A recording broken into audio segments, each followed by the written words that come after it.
because of the ping issues, because of the practice issues, because of the gap in competitive ability within the teams, we can't even really speculate about what's coming up in the next stage because we don't even think teams were playing for real, or they couldn't play for real because the practice environment wasn't giving them the opportunity to really, align what was going on in practice with what could happen on stage. So it's a whole hot mess. All right. This is a new episode of Summoning Insight here on the Insight on Esports channel. So subscribe to this channel if you're on Twitch or YouTube. Also, more announcements. We now have video on Spotify. So this is one of the pilot programs that is available on Spotify for video. You may have noticed some of the other podcasts are available on video there too. So you don't have to watch it on YouTube anymore. Go over to the Spotify channel and subscribe there if you like. Now you can consume video VODs on Twitch, on YouTube, on Spotify, however you like to do it. The world is your oyster. But we do appreciate those subscriptions that you guys keep coming in on the YouTube channel. And go check out our new Insight on Esports CSGO channel if you're a fan over there. Tons more content. We'll be having more content on this channel soon, including an LCK show that Wolf and I are doing for next split, along with the return of Best Damn League show for LEC. And we'll start doing some clips here. So lots of content in store for you. Thorin wearing the Peyton Manning jersey today. We're going to talk about MSI. Initial thoughts. Obviously, we're not going to talk about the games very much today. We don't have a guest, guys. I mean, the obvious joke would be I should really be the new quarterback of the Broncos because I'm Mr. Unlimited. I've been watching unlimited shit BO1s and everything. This is what's mad, right? It's bad enough having to watch the games the first time on infinite fake 35 ping. Then I have to watch them again. And then on top of that, I have to listen to the whole people who caused this, the Chinese, be the victims. I don't think so, mate. I don't know if this is your first day in esports, people watching this show, but I ain't fucking with that. I don't know if you know me. I sort of get a little bit bristly when people try to pull bullshit like that. Mate, this whole tournament's ruined. I'm not joking. Like, genuinely. I know it's not great that, like Worlds, they've matched it up with the CSGO tournament, probably the easiest tournament to watch in fucking the history of esports. So you're going to get bleed over anyway. But, like, true, my attentions are drawn away a little bit because of CSGO. But, mate, I've never cared less about an major international tournament league than this one. I know part of it's things like EG's not like a real threat and RNG's on the bad ping and there's the other things, but like I even also feel like, is anyone else getting this sentiment, right? For you and me, we're hardcore purists, so we knew from day one MSI format was bad, but it takes fans a long time before they realize it's the format and not like, the wrong team went or an upset or something. Like, I get the vibe finally, dude, the whole community is just like MSI is whack, like everyone just thinks that now. Did you get that sense? It does seem that that's the common sentiment. I mean, to put this in perspective for you guys, one of the reasons we don't have a guest today is that I couldn't find people who had watched the games. Like, I'm not shitting you. Like, it was very difficult when I was asking potential guests to come on to find somebody who seemed to already have all the EGG2 games. You noticed that? It's weird, isn't it? Like, we're talking about people who are like experts in this scene, and the format is so bad, and it produced so many bad games that people haven't seen all the games. I haven't even seen all the games, guys. I'm not going to lie to you. Like, most people, their attitude is, let's head on to the next phase of the tournament. And I didn't bother to watch games that contain teams that I knew were not going to be in the next phase of the tournament. Because what the fuck? Why would I waste my life doing that? Like, I literally never have to know anything about these teams. Like, dude, they did get unlucky, I will admit. I'm not just talking about the ping thing. They did get unlucky with the fact that, like, of all the people who had to get stuck in quarantine, it was the drafting coach of Evil Geniuses. Remember, the only storyline that was good in this group stage was, right, we'll give them 4 games and maybe EG can come up with, like, some really creative drafts. Like, oh, no, that guy's literally locked in a room, unable to talk to us. Like, well, you know what? Flush the whole tournament. This is over. This is just over, boys. I mean, by the way, you could do some level of prep, but you can't be on stage. No, right? exactly. No problem. We're obviously, by the way, going to go into all the ping stuff. Don't worry about it. Yes. That's what the whole There's episode new is going info to on be. the ping stuff too. Yes. Like, one thing that's very important to mention is that I've been talking to a bunch of people in or around this tournament. There is a bunch more information that we're going to drop today about the ping issues because, let's just say Riot was not entirely forthcoming with how it was affecting teams' practice abilities at the start of this tournament, where they were quite forthcoming, to their credit, about the problems that were being had on stage and fixing those issues. But unfortunately, while they can rewind the clock on RNG's games, they can't rewind the clock on teams' abilities to practice in a consistent manner with the on-stage ping.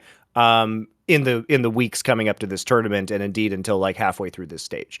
Worth noting, to Riot's credit, that all of this is, as far as I know, has been resolved right now. I haven't heard any complaints since they made that announcement, since they played the regames with RNG. It does seem like they fixed the issue.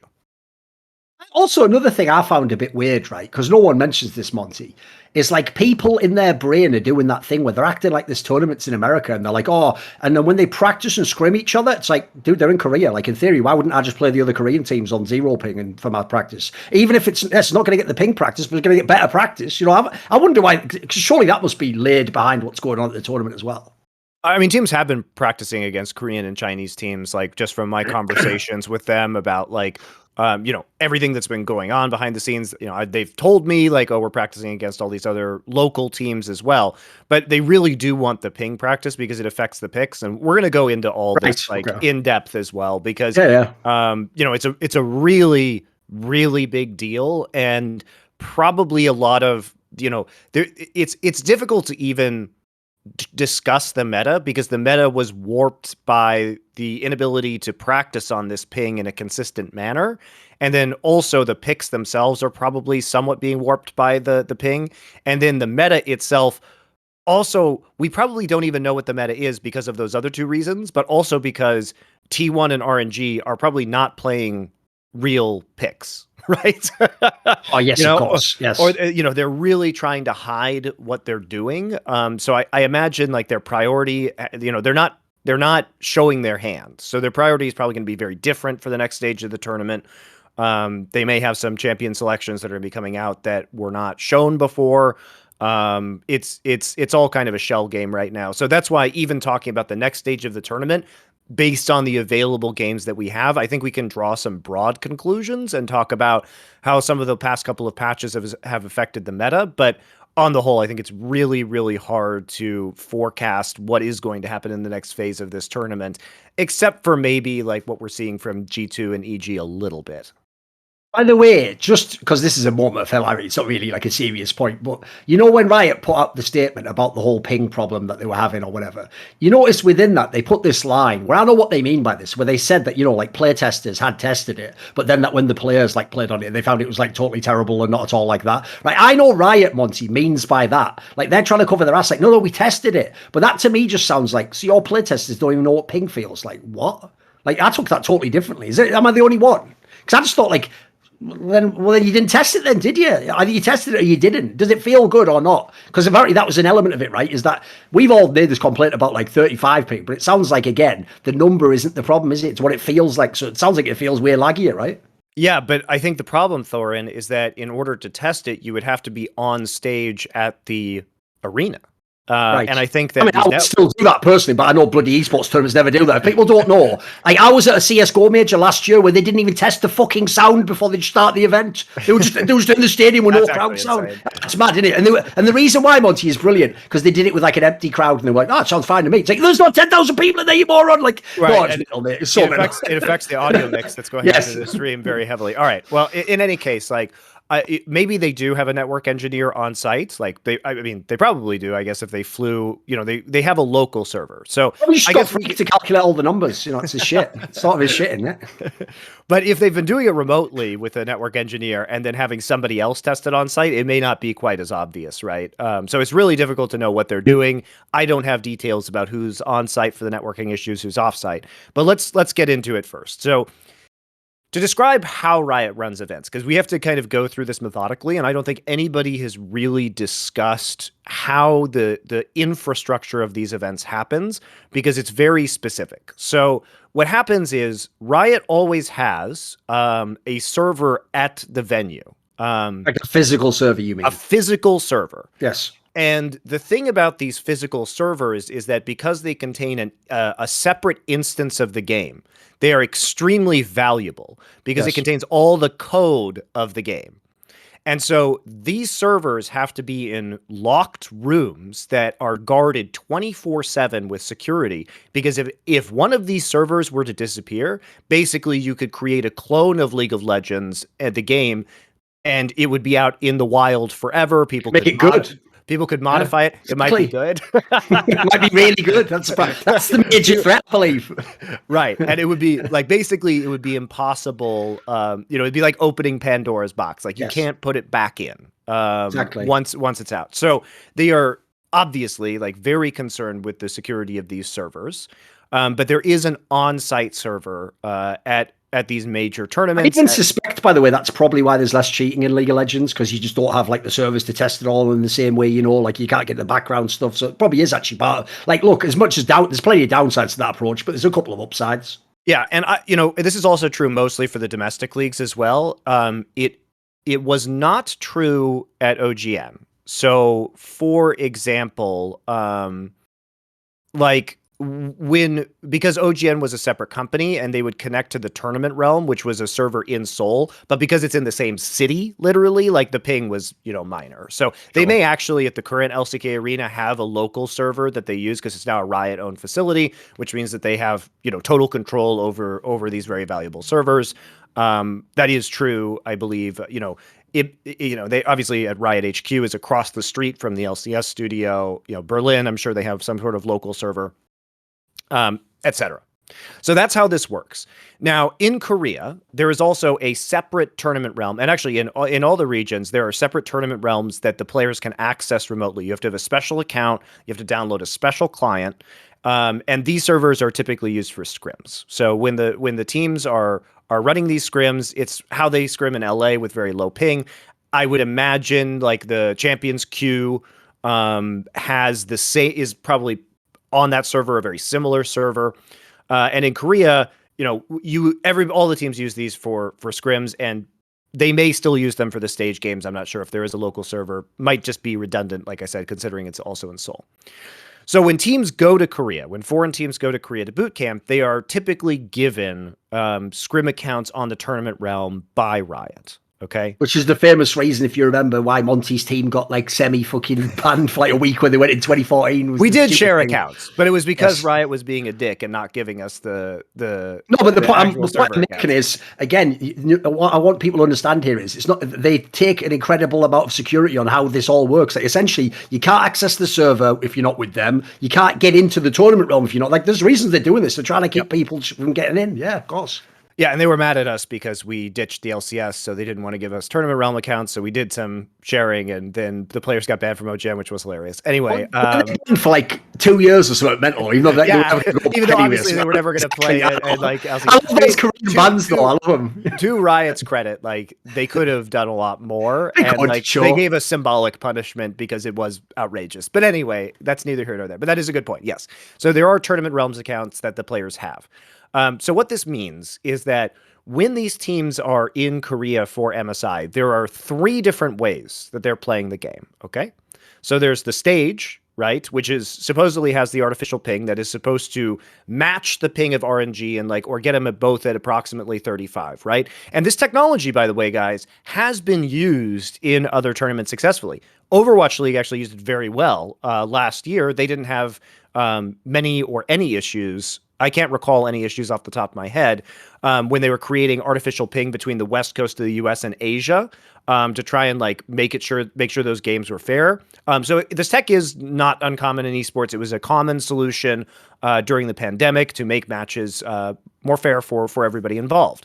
Obviously, that wasn't necessary in games like CS because you just choose a server halfway between the two teams. So because there are so many servers all over the world, or you can just make a server. It's the opposite server philosophy, basically. Yeah. You just make a server. But in games where the servers are controlled by the devs, this was a common solution. So this is all to say that there are 3 different ways they play. They play on stage with the artificial ping. Then there are kind of multiple instances of the tournament realm. So you had access to there's tournament realm 1, 2, 3, 4, 5, 6, etc. Right? And so one of the instances of the tournament realm was also supposed to have that artificial ping to provide a practice environment for the teams that wanted to practice on the artificial ping, which makes sense. You want to play in the same conditions in your scrims that you're playing on stage. Okay. There were other instances of the tournament realm that had no ping, or ping to Seoul, because they're in Seoul, right? Sure. So it would be Busan to Seoul, which is 8 ping, 9 ping, right? Less than 10. And then there's Korean solo queue, which have about the same ping as from Busan, 8 to 10 ping, basically.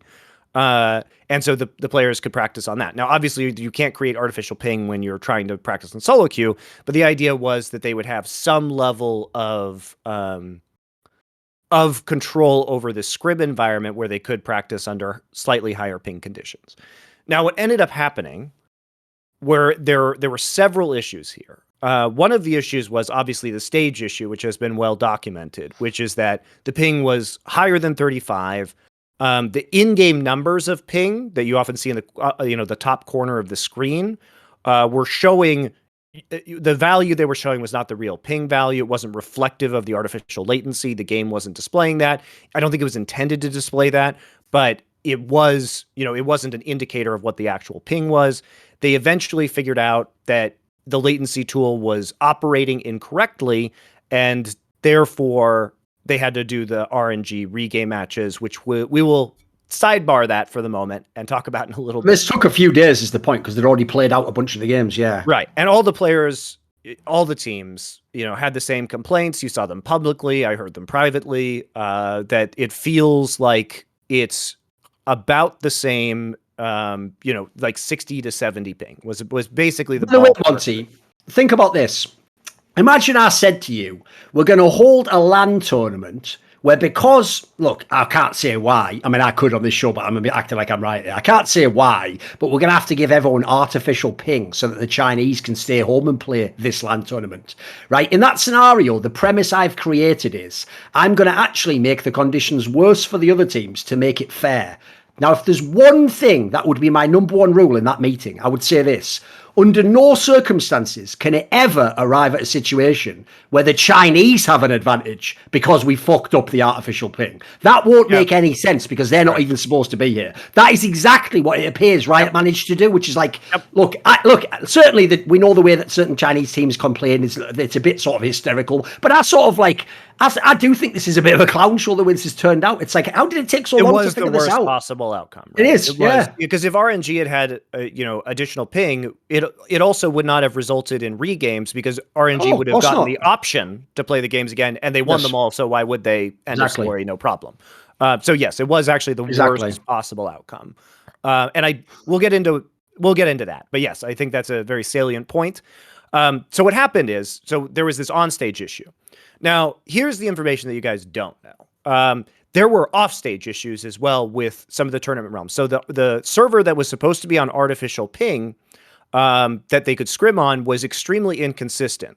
And there were a lot of reports about massive frame rate drops on that server or other ping-related issues. So it was either frame rate or ping issues, which made some scrims like absolutely unplayable. So the problem is that the teams had to go to the lower ping without, the lower ping scrim server, tournament realm, in order to have some of these practices because of the inconsistency of playing on the tournament realm for the teams with the latency. So it meant that it was very hard to get good practice under those conditions leading into the tournament because there were separate issues that were happening within that practice environment. This is how you know, mate, you're in a Riot game. Because if this was CSGO, we wouldn't be talking about this. There would be a tweet where a player would already have done like a phone recording of his screen lagging around, and all the fans would have melted down on Reddit. And we're like, fix it now, Valve! It would have just been, it'd have to be fixed immediately, wouldn't it? You know what I mean? In League, it's more like this comes out secretly behind the scenes, even though they're lagging the fuck out of everyone's practice at a second World Championship.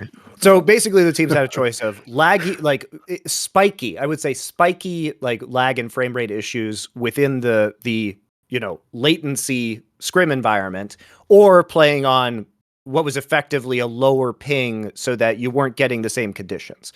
Now, there's a third level to this, which is that Riot themselves, usually what they do is, they'll put a server into a local environment like the hotel that the players are staying in order to create a stable environment for them to practice on. Now, This server probably would have only been used by the teams if they were scrimming against each other. So it would have been only for teams that were Obviously, participating yes. in MSI, Yes. again, with the artificial latency in place. So it wouldn't have been accessible to teams from outside. So it wouldn't have been, for example, for one of the teams there to scrim against other Korean teams that aren't T1. That would have been the tournament realm, which was kind of messed up. Now, the problem is that in the selection of the site of the hotel, Riot failed to Here we go. Go on. do location scouting properly, where they could not as I understand it, they could not achieve the power requirements nor the security requirements to have the local server. So they got a hotel that didn't have sufficient power to operate the local server, and they didn't have a safe place for it to be secured 24/7, as we discussed earlier. So they opted not to have the local server either. So there wasn't even an option to scrim on latency on a different server with the artificial latency with teams that were attending the event. So this is all to say that it's been very difficult for the teams to prepare with the latency. And then even when they are on stage, the latency was approximately double what it should have been, or what it was, what Riot said it would be on stage. So in effect, what ended up happening, everybody, is that the teams were scrimming on like 9 ping, but the real ping was like 70. Right? So you're actually dealing with like a 60 ping variance between what you're practicing and what was actually happening on stage. And considering all but the last 3 days of the event, this was occurring. And by the way, also when they fixed the stage issue, they also fixed the practice server issue. So now everything is operating as it should be at approximately 35 ping. So good job. The rest of the tournament should be in a much more stable place. But there was a massive difference that was happening because of all of these factors.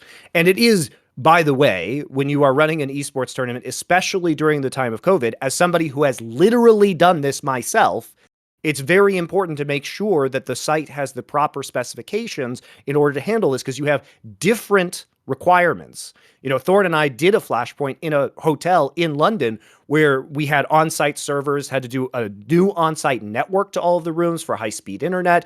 It was very difficult logistically to pull that off. But you have to make sure that these things are possible.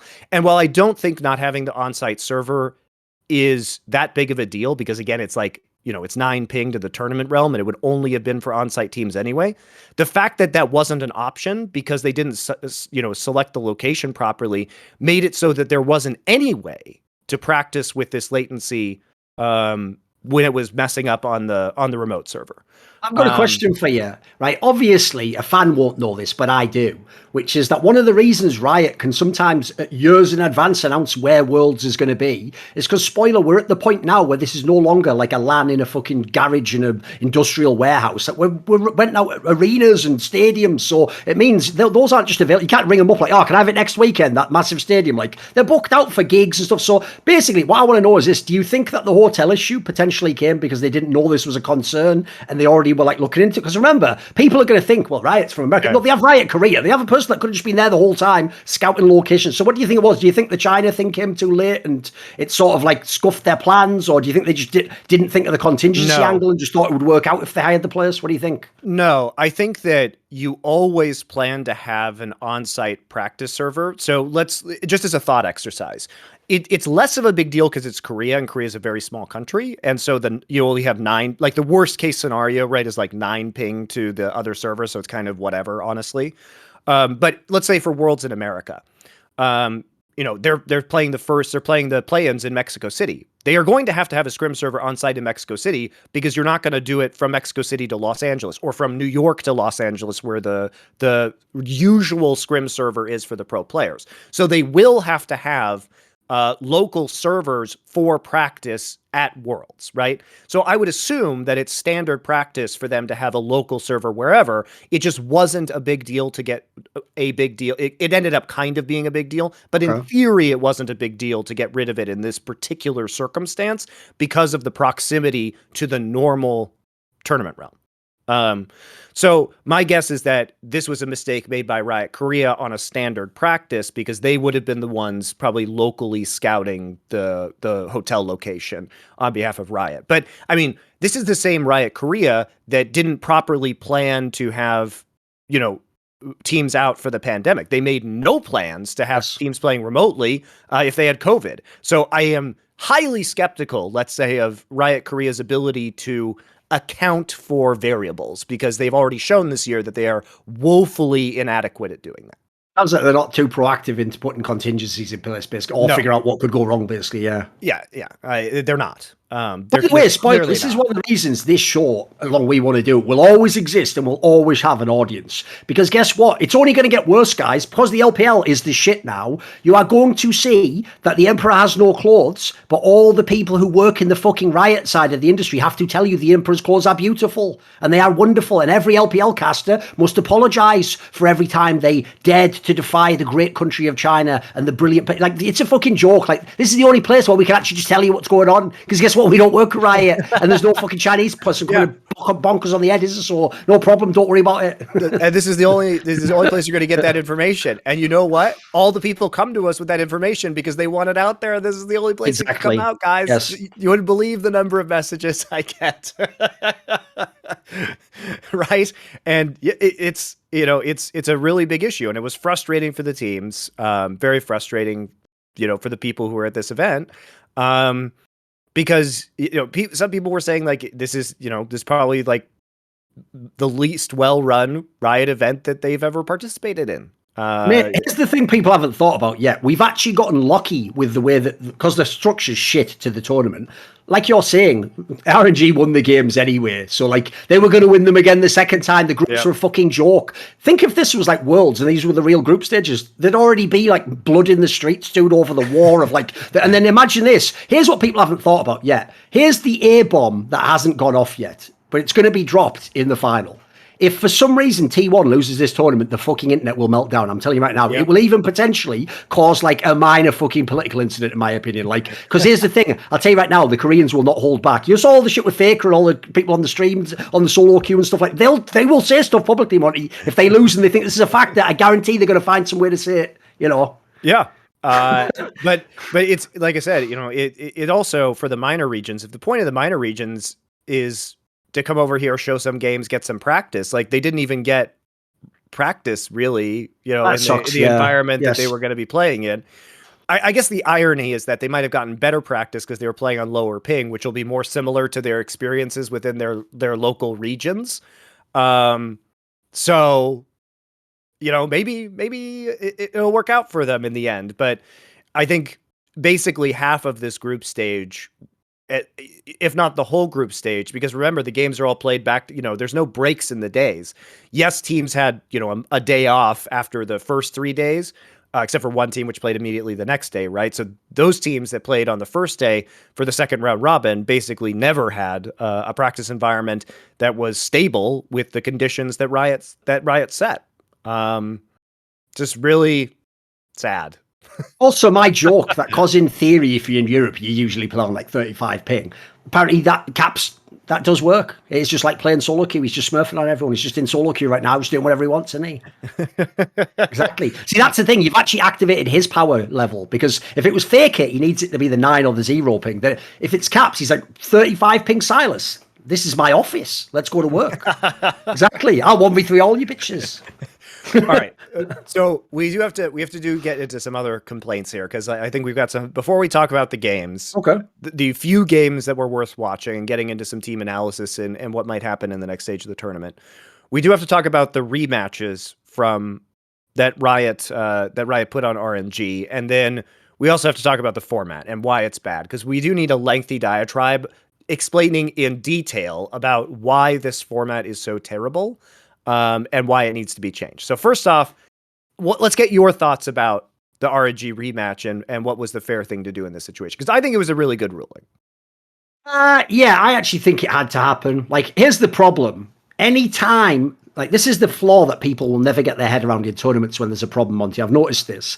Because RNG didn't do anything wrong outside of they should be at the fucking tournament to LAN, let's ignore that part. If we take the premise that they're allowed to play from another fucking country, then in that world, right, RNG didn't do anything wrong. So what happens, Monty, is they go, like, we've had our wins robbed from us, but you haven't, have you? Because you didn't play against a fair opponent. So even though the fans can't wrap their head around that, you didn't win those games. Or rather, you did, but not against the real opponent because you weren't playing the. Like, this is like if you had a Formula One race, Monty, and like Verstappen's car goes normally, and then Hamilton's car goes at a fourth of the speed. He can't at the end go, I did win the race, though. You didn't. You didn't race anyone. You were just racing against fucking yourself at that point. So I think, by the way, like you say, luckily, they also were going to win the games and get out the group anyway because the format is shit. But by the way, spoiler fans, the format being shit is not a good thing. That just saved them drama. That's all. It just meant the tournament wasn't ruined. We sort of can go, and starting now, we can do that, right? But we shouldn't be doing that. Like, in a sane world with a good format, low key, this should have like scuffed the whole tournament. Like, this even might, by the way, there's a world where if you fuck this up some other way, like someone does get eliminated who's a big favourite. If it's Worlds, like that could happen. You can lose the BO1, you fucked, you know. So I do think like you had to do the rematches. This was not one where it was acceptable to be like, well, you know, because I mean they could have gone the other way, Monty, and be like, but everyone on this side had the same fucked up problems. That yeah, but RNG didn't do this. That doesn't make it fair, does it? Come on. Yeah, and also it's worth noting that their opponents had to opt into the rematch, so all of their opponents did choose to replay the games. I mean, I will say that's also, fans, keep note of this. That's also where the country RNG's from might have played a role in, you know, essentially that's like that shit back in the day when they used to say in Iraq that Saddam Hussein held elections. And he did, Monty, because apparently the option was you vote for him or you get killed. So, I mean, technically that is an election. It wasn't like they take an auto loss, Thorin. It's just that they could either the teams were given the choice of like, take the loss you already got or play again, right? Oh, you couldn't like dispute the replay. Yeah, like you. Oh, like, no, there's the thing. There was a world where that could have happened, though. What if every team except RNG was like, "We're not going to play in the tournament if you don't do this"? Yeah, I mean, I realized I did just go into a fantasy realm where in a Riot game and a game involving the influence of China, people would almost have like a unionization effect. Like, I understand that's like fucking, that's some sort of sci-fi movie for y'all, but don't worry about that. No, I didn't realize. You mean they could have just said the L was an L? But I mean, the problem is that it's like you say that you would also get reps in. And let's be real, these teams aren't going to play something like RNG, yeah, so it's also worth playing the game. I think that's an important part of the ruling, right? Like of course, the teams are going to take that option because you might as well see if you can pull off the upset and you might as well get another rep on stage. But yeah, you did have, it was an option to the teams. And if RNG had the worst ping, then they could have said, okay, we're not going to replay these games because we won them all, as we discussed earlier. I do think that, you know, the thing about esports is this. There's the good and the bad about having these digital platforms on which we compete. And the good is we don't have shitty refs making shitty subjective calls that are obviously wrong. That is a huge benefit that we have in esports. The downside is occasionally, and with less frequency as technology improves, there are technological issues that are not the fault of either team. It's not the fault of a referee. It's the fault of the technology or the tournament organizer, the tournament operator that is using this technology. And therefore, the neutral tournament operator, whose job it is to provide the level playing field, has failed to deliver that for some reason. This is not a problem that really exists in traditional sports, unless there's some really like bad faith shenanigans about like deflating balls, if you're the New England Patriots. I mean, the only analogy I could think of would be like I did always personally think in both European soccer and American football, it is mad that they play when the pitch is all muddy to fuck. Like, that's the only equivalent I can think of, because I've always thought like those games, let's be real, like I've seen some of those ones where like people just look at the game on Wikipedia and it's like, mate, that wasn't a real American football game. Yeah. Like, I've seen the ones where the wind's just blowing the quarterback's ball out of bounds. It's like my whole team is passing off. It's like you can occasionally get it in sports, but yeah, true. Most spots, it's the same scenario. Yeah, you don't have to worry about like the FIFA just fucking you up in theory. Right. You know, they're not going to be latency on the ball that's like affecting, which would be hilarious. But so this is all to say that this is a unique problem that you have in esports. And in my opinion, when the tournament operator is at fault for creating the uneven playing field, as it were, you have to replay the games. I think that's the only logical solution. I think that RNG's like long-winded statement from their coaches on Twitter bemoaning the fact that nonsense, wasn't it? they said like, oh, we have to wake up early and take these government-mandated COVID tests. I'm like, dude, that fucking sucks. I sympathize with you. Like, Guess what? That ain't any of our problem outside of China.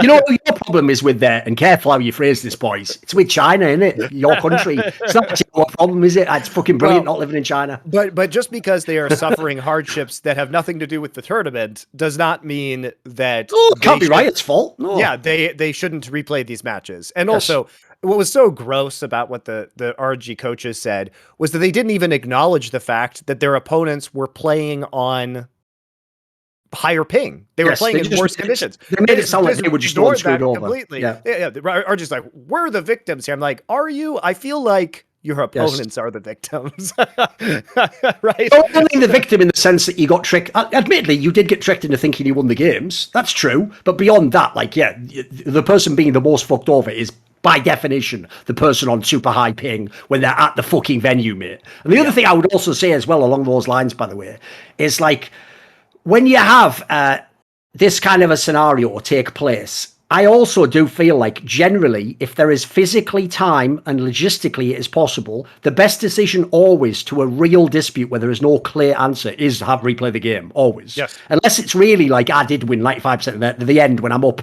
Like, here's the difference. If we play a game of League, a BO1, and it's like 40 minutes into the game, and I have all the fucking Dragon Soul, every item, and I'm way above your... If then you have a lag spike and you lose, I might say, like they do sometimes in LCS, like, okay, the winner, the team leading wins that game. You can't do that for this. It was scoffed the whole way through. It's just logical. You have to replay the whole match. Yep.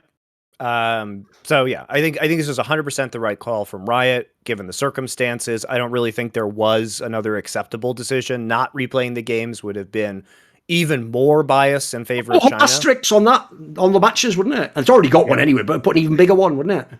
Yeah, and I think for me, this whole fiasco just shows that, you know, the tech wasn't ready. It wasn't in a place where they could actually pull this off in a fair environment that would make sense for all the teams to compete under good conditions of competitive integrity. They couldn't practice in terms of good conditions of competitive integrity in the same method in which the tournament was being played.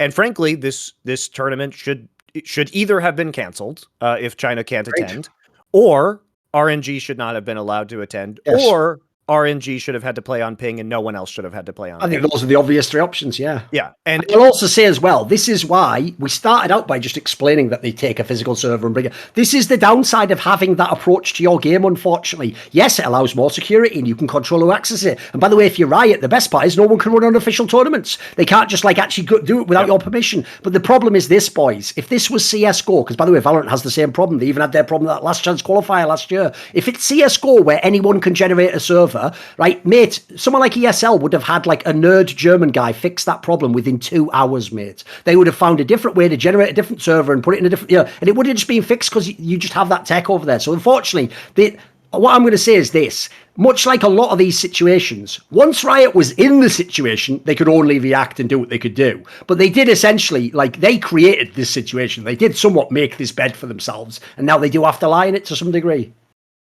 Yes. Just a downside of this approach, unfortunately. Yeah, and what frustrates me, Thorin, about this entire situation is that I just want Riot, for once in their fucking existence, to just be honest. I just want them to say... basically, where's the guy who just fucking faces the music and like we can grill him about this? Where is he? Again, the ghost commissioners, right? I know, exactly.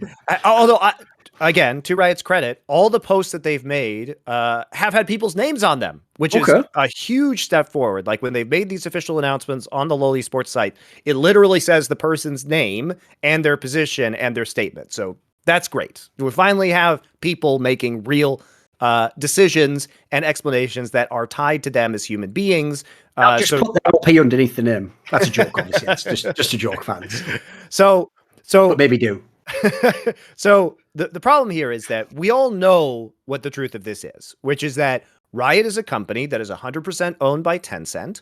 Tencent is being bullied right now by the Chinese government into giving percentages of their profits directly for common prosperity. So, by the way, rioters, your company is now directly fueling the Chinese government. And this is a publicly held company that Riot is saying you have to take a quarter of your profits and give it directly to the Chinese government. So you are now funding the Chinese government, Riot employees. Good job.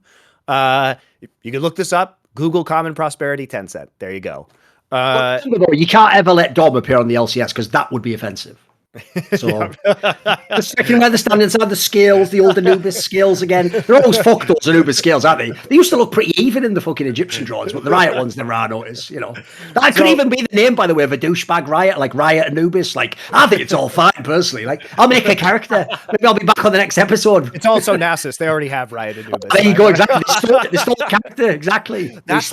You figured it out, Thorin. That's what all the Nasus hovers are about. It's the pro players. This is their minor symbolic rebellion. Yes, it's their protest. Exactly. Against the oppressive scales of morality in the Chinese government. And also is a literal dog champion. Does play top lane as well, I'm just saying. So it's all coming together. So, what they need to say is that, here's the truth, guys. 90% of the viewership of this event would vanish like that in a heartbeat if China wasn't participating, right? Not only Chinese viewership, but other viewership, because people know that Korea versus China, maybe G2. I mean, G2 looks real good, so we'll get there. But it's basically a 3-horse race, and 2 of those horses are heavy favorites, and one of them might be the dark horse. But general interest would fade in this tournament. I would argue general interest already has faded in this tournament to a degree, given what we've seen. But they have to have China there because they've sold sponsorships, guys. You see all those nice Mercedes ads? Well, Mercedes sure ain't going to get their money if China isn't participating. So all they have to say, by the way, is that this is a business decision, which is a totally legitimate concern. Here's the thing, totally legitimate. I've just realized, I know the commercial. The Riot servers, powered by Mercedes, can do 0 to 60 ping in. Yeah, you do that. You figure out the joke. You can workshop the rest. You get the first part was fire though, so keep going. Well, you don't know if it's 0 or 60 ping. It exists in a quantum super space. It's like Schrodinger's Mercedes, exactly. Schrodinger's Benz. Also, by the way, the tournament is sponsored by Cisco, so I can't even imagine how angry they are to have these. That's amazing. That is amazing. They've actually got the world's most famous network solution company to sponsor it, and then they fucked up every aspect of the network solution. Classic Riot. Oh my Lord. And especially not least because, by the way, the kind of person who is a Cisco engineer would be so triggered over exactly this sort of a problem. It's hilarious. I know. The joke's right themselves. Look, I have close friends who are like very, network engineers with very large, significant companies. Sure. And, they've said like, this is they're confused as to how this happened. The idea this could happen in a world where, remember, we're told TSM's worth $400 million and Riot's worth billions, and they make all like, that's the part where it gets insane. Because it's like I used to say in CSGO, when in CSGO, like 6 or 7 years ago, Monty, they once produced a number where they were like, CSGO's made $2 billion in the time it's been around for like 4 or 5 years. And I was like, so wait a minute, so it's already made billions and they haven't fixed it all. Well, then there's never going to be a reason to fix it, is there? Like, if we haven't got it together at billions, we're not getting to trillions and making the game awesome. Like, it's the same with Riot. It's like, when do you ever level up, Like, in theory, this is the thing I find whack as well. Because of Riot's position and even the whole influence of Tencent and the funding, they should be leading the industry on all these things. They should be the best. Like, actually, the joke should be, the other TOs should be going, like, ESL should go, look, I mean, now they do have $1 billion, but they should sort of be like, look, we're not as big as Riot. Of course, we can't do what they can do. But it's actually kind of not really like that, if you notice in League. Especially because Riot has a reputation among network engineers as being industry leading. A lot of my friends who are themselves industry leading network engineers have told me when they go to conferences that Riot people are often giving talks because they bought up so much private bandwidth to create their networks. Like, they actually are extremely advanced in terms of network engineering, which means it's even more embarrassing that this could happen. And also those fucking Cisco ads during the stream talking about like 0 ping. It's like, I love you it. got to take that away, guy. Like I this know, it's come on. it's just so it's so embarrassing. I can't imagine like how mad Cisco, like they must be in deep shit with that sponsor right now. To be fair, though, that is on brand for American television, though. Because on American television, if you don't know, you're watching like, and here we are at 60 minutes. There's all like fucking heart attacks coming of people this age. And then right after, it's like, get the new double Arby's Whopper. But like, what? Why is that ad right after? Like, so to be fair, that is on brand for American TV on some level, you know, like, what the fuck? Holy shit. And now we're back to why all big food is going to kill you. Like, fucking all right. So yes, but what the thrust of this is just to say, like, I just wish Riot would be honest for once in their fucking existence. It's not so hard. Just say it's a business decision. Just say we need to do this for business reasons. I get it. I mean, I wouldn't. Tournaments, we know you have to pay the bills to have the tournament. Yes, exactly.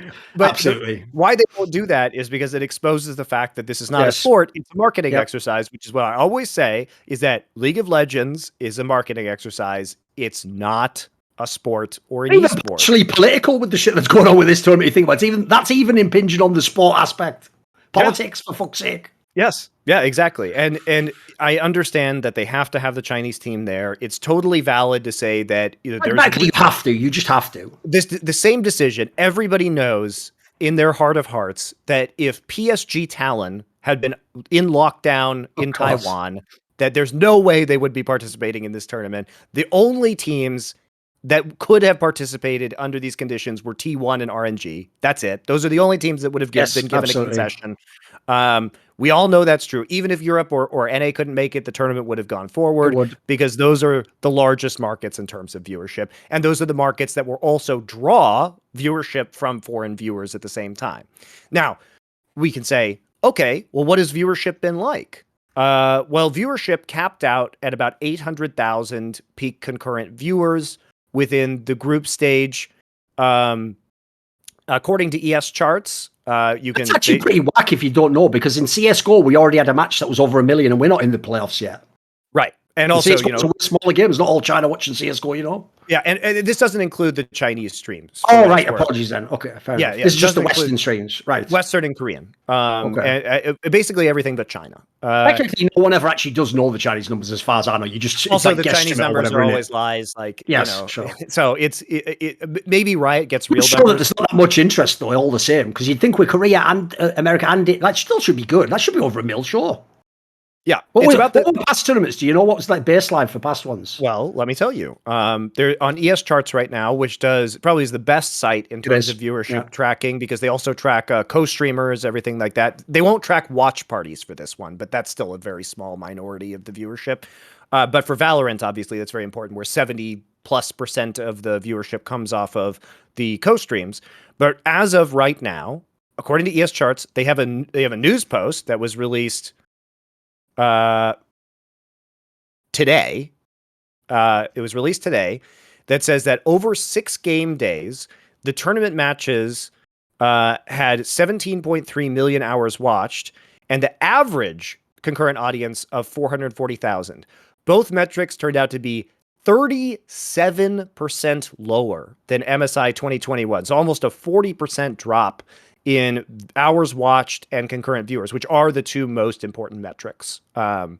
So unless the viewership has gone up significantly in China, you can really see that this event has been a bust. And again, like I said at the start of this episode, it's been hard finding people who watched, experts in this game who watched this tournament. I've had so many tweets saying like, I wanted to watch EG versus G2 and maybe like some T1 stomps, and that's about it. But after like 1 or 2 of those T1 stomps, you're just kind of done. You know, you're just like, well, I'll tune in next week when the games are good. So at least in this first stage, it has been really, really disappointing. And even if you go back to last year, guys, which, by the way, notice that doesn't fit the messaging. Because remember, one of the reasons we're told... Here's the problem with Riot, Monty. They're not honest. Like, if they just openly told me, look, World Championship is more about the world part than the championship. It's more about represent the whole world. Because, by the way, that's even a cool angle of League. The whole world plays League. It does not play all the other major esports games. So when you do that, right, the problem is their whole rationale as to why it also made competitive sense to include minor regions is that minor regions would level up they'd get exposure, it would build out their fan bases, and you would have kind of basically what you have in Europe, but in every country was the dream. You'd have a whole domestic system with all leagues and people, and things would be blossoming. And if that's true, right, it's basically the same scenario I keep running into in female CSGO Monty. This isn't going to be dangerous, don't worry. I saved that for Twitter, right? All I'm going to say is this. If people want to gaslight me, and by the way, I know where these numbers come from, and they're totally false. If they want to take all the gamers in the world, already a dodgy topic, and say 40% of them are women, and therefore, if, for example, women aren't represented in LCS, it shows sexism, right? My obvious comeback goes like this. Wow, if there's that many women, why don't any of them watch female esports? Sounds like no one wants to watch female esports. You've sort of done yourself on that one by setting up a silly scenario. So same scenario. If doing these tournaments helps build these regional, why aren't they watching? Why isn't the whole world watching these shit games? But here's the thing, Thorin. Here's the thing. Last year, they were watching. So for an example, the top 3 matches at MSI in terms of peak viewership last year, you can guess them. RNG versus Dom1. That was number 1, clearly. Number 2 was Dom1 versus Mad Lions. LEC viewership's been doing very well. A lot of people are very passionate. It was a cool, like, Korea versus Europe matchup. The third one was not even a game from the Rumble stage. It was a game from the group stage. Was it DFM by any chance? Nope. That's the fourth one. It was Pain Gaming versus Mad Lions. Had 1.15 million peak concurrent Brazilians viewers. doing what? The Brazilians turned up, man. And then the next one was Detonation Focus Me versus Dom1, which also had 1.15, slightly also, less. By the way, I'm pretty sure that'll be the one where like they were winning in that one, because that's the one where everyone's like, get in the game now, everyone's gonna lose. Like, that's where the whole world tunes in. Yeah, exactly. So yeah, but my point is that as much as we hate these, don't care about this specific edition, as much as we hate these games, in terms of peak viewership, and the third one, or the fifth one, by the way, was C9 versus Dom1 in group stage day 1. Okay? Fair enough. So the point is that Riot is right that in previous years, that has actually been bigger. The group stage has had better viewership in terms of peak viewership than the Rumble stage, than the next stage of the tournament. So some of the minor regions have turned up. People wanted to see C9 versus Dom1 Kia last year. Now, obviously the first two, but the second semifinal wasn't even in the top 5. Yeah, there wasn't the PSG RNG one, didn't make it in by that logic, right? Yeah. Yeah, now probably it had a lot more Chinese viewership, that one, so it probably had more viewership overall, but I'm just looking at the Western viewership. Or like the semifinal wouldn't have one of the highest rated games, though, yeah. This is the evidence of what non-Chinese fans care about. And so the minor regions have been delivering, higher viewership overall. But I think after last year, this year, people are very, it seems like, jaded about the format, and you just simply haven't seen the same level of viewership. Now, the most popular teams in terms of the MSI 2022 group stage, according to this article, are T1 by average viewers 575, Dom1 or Detonation Focus Me rather. So DFM actually number 2. Second. Yeah. Is that just by virtue of some of the games they played against T1? How does that work? Surely Japan doesn't have an enormous audience. So I think it's because they're in the most competitive group with Vietnam. So people watch their games against the other teams. It's also the T1 effect, because the third most watched team by average concurrent viewer is actually Ace. So I think it's really just people wanting to watch T1. And then the fourth is Saigon Buffalo. So yeah. And then the fifth is G2. So I think it's really just the T1 Halo effect. Even have also helped that, to be fair, that Ace has some Koreans. Because these two teams have Koreans as well. DFM has them as well. That might even help a little bit, Yes, that's true. So yeah, it's basically the Group A teams are the top 4 teams, and the G2 is the fifth, which makes sense because a ton of Western fans and a ton of fans all over the world want to watch T1 and Faker play. So it is kind of expected. But these viewership metrics, I think last year it showed that as much as we hate it, in a way, Riot is empowering viewership of international tournaments from the smaller regions by doing this. Now, obviously, the question is then, just isn't interested. That's the problem. If you're not from those places, that's just the way the world works, isn't it? Obviously, but the question, whacking a pinata awesome. It's not my shit. Just the way the world works, isn't it? The question though is is this the right way? And we'll bridge this into the format topic, because is there a way to get this viewership? Because I think part of it is the allure of these minor region teams and seeing what they can do against the major region teams. I think the local fans of these teams want to see that.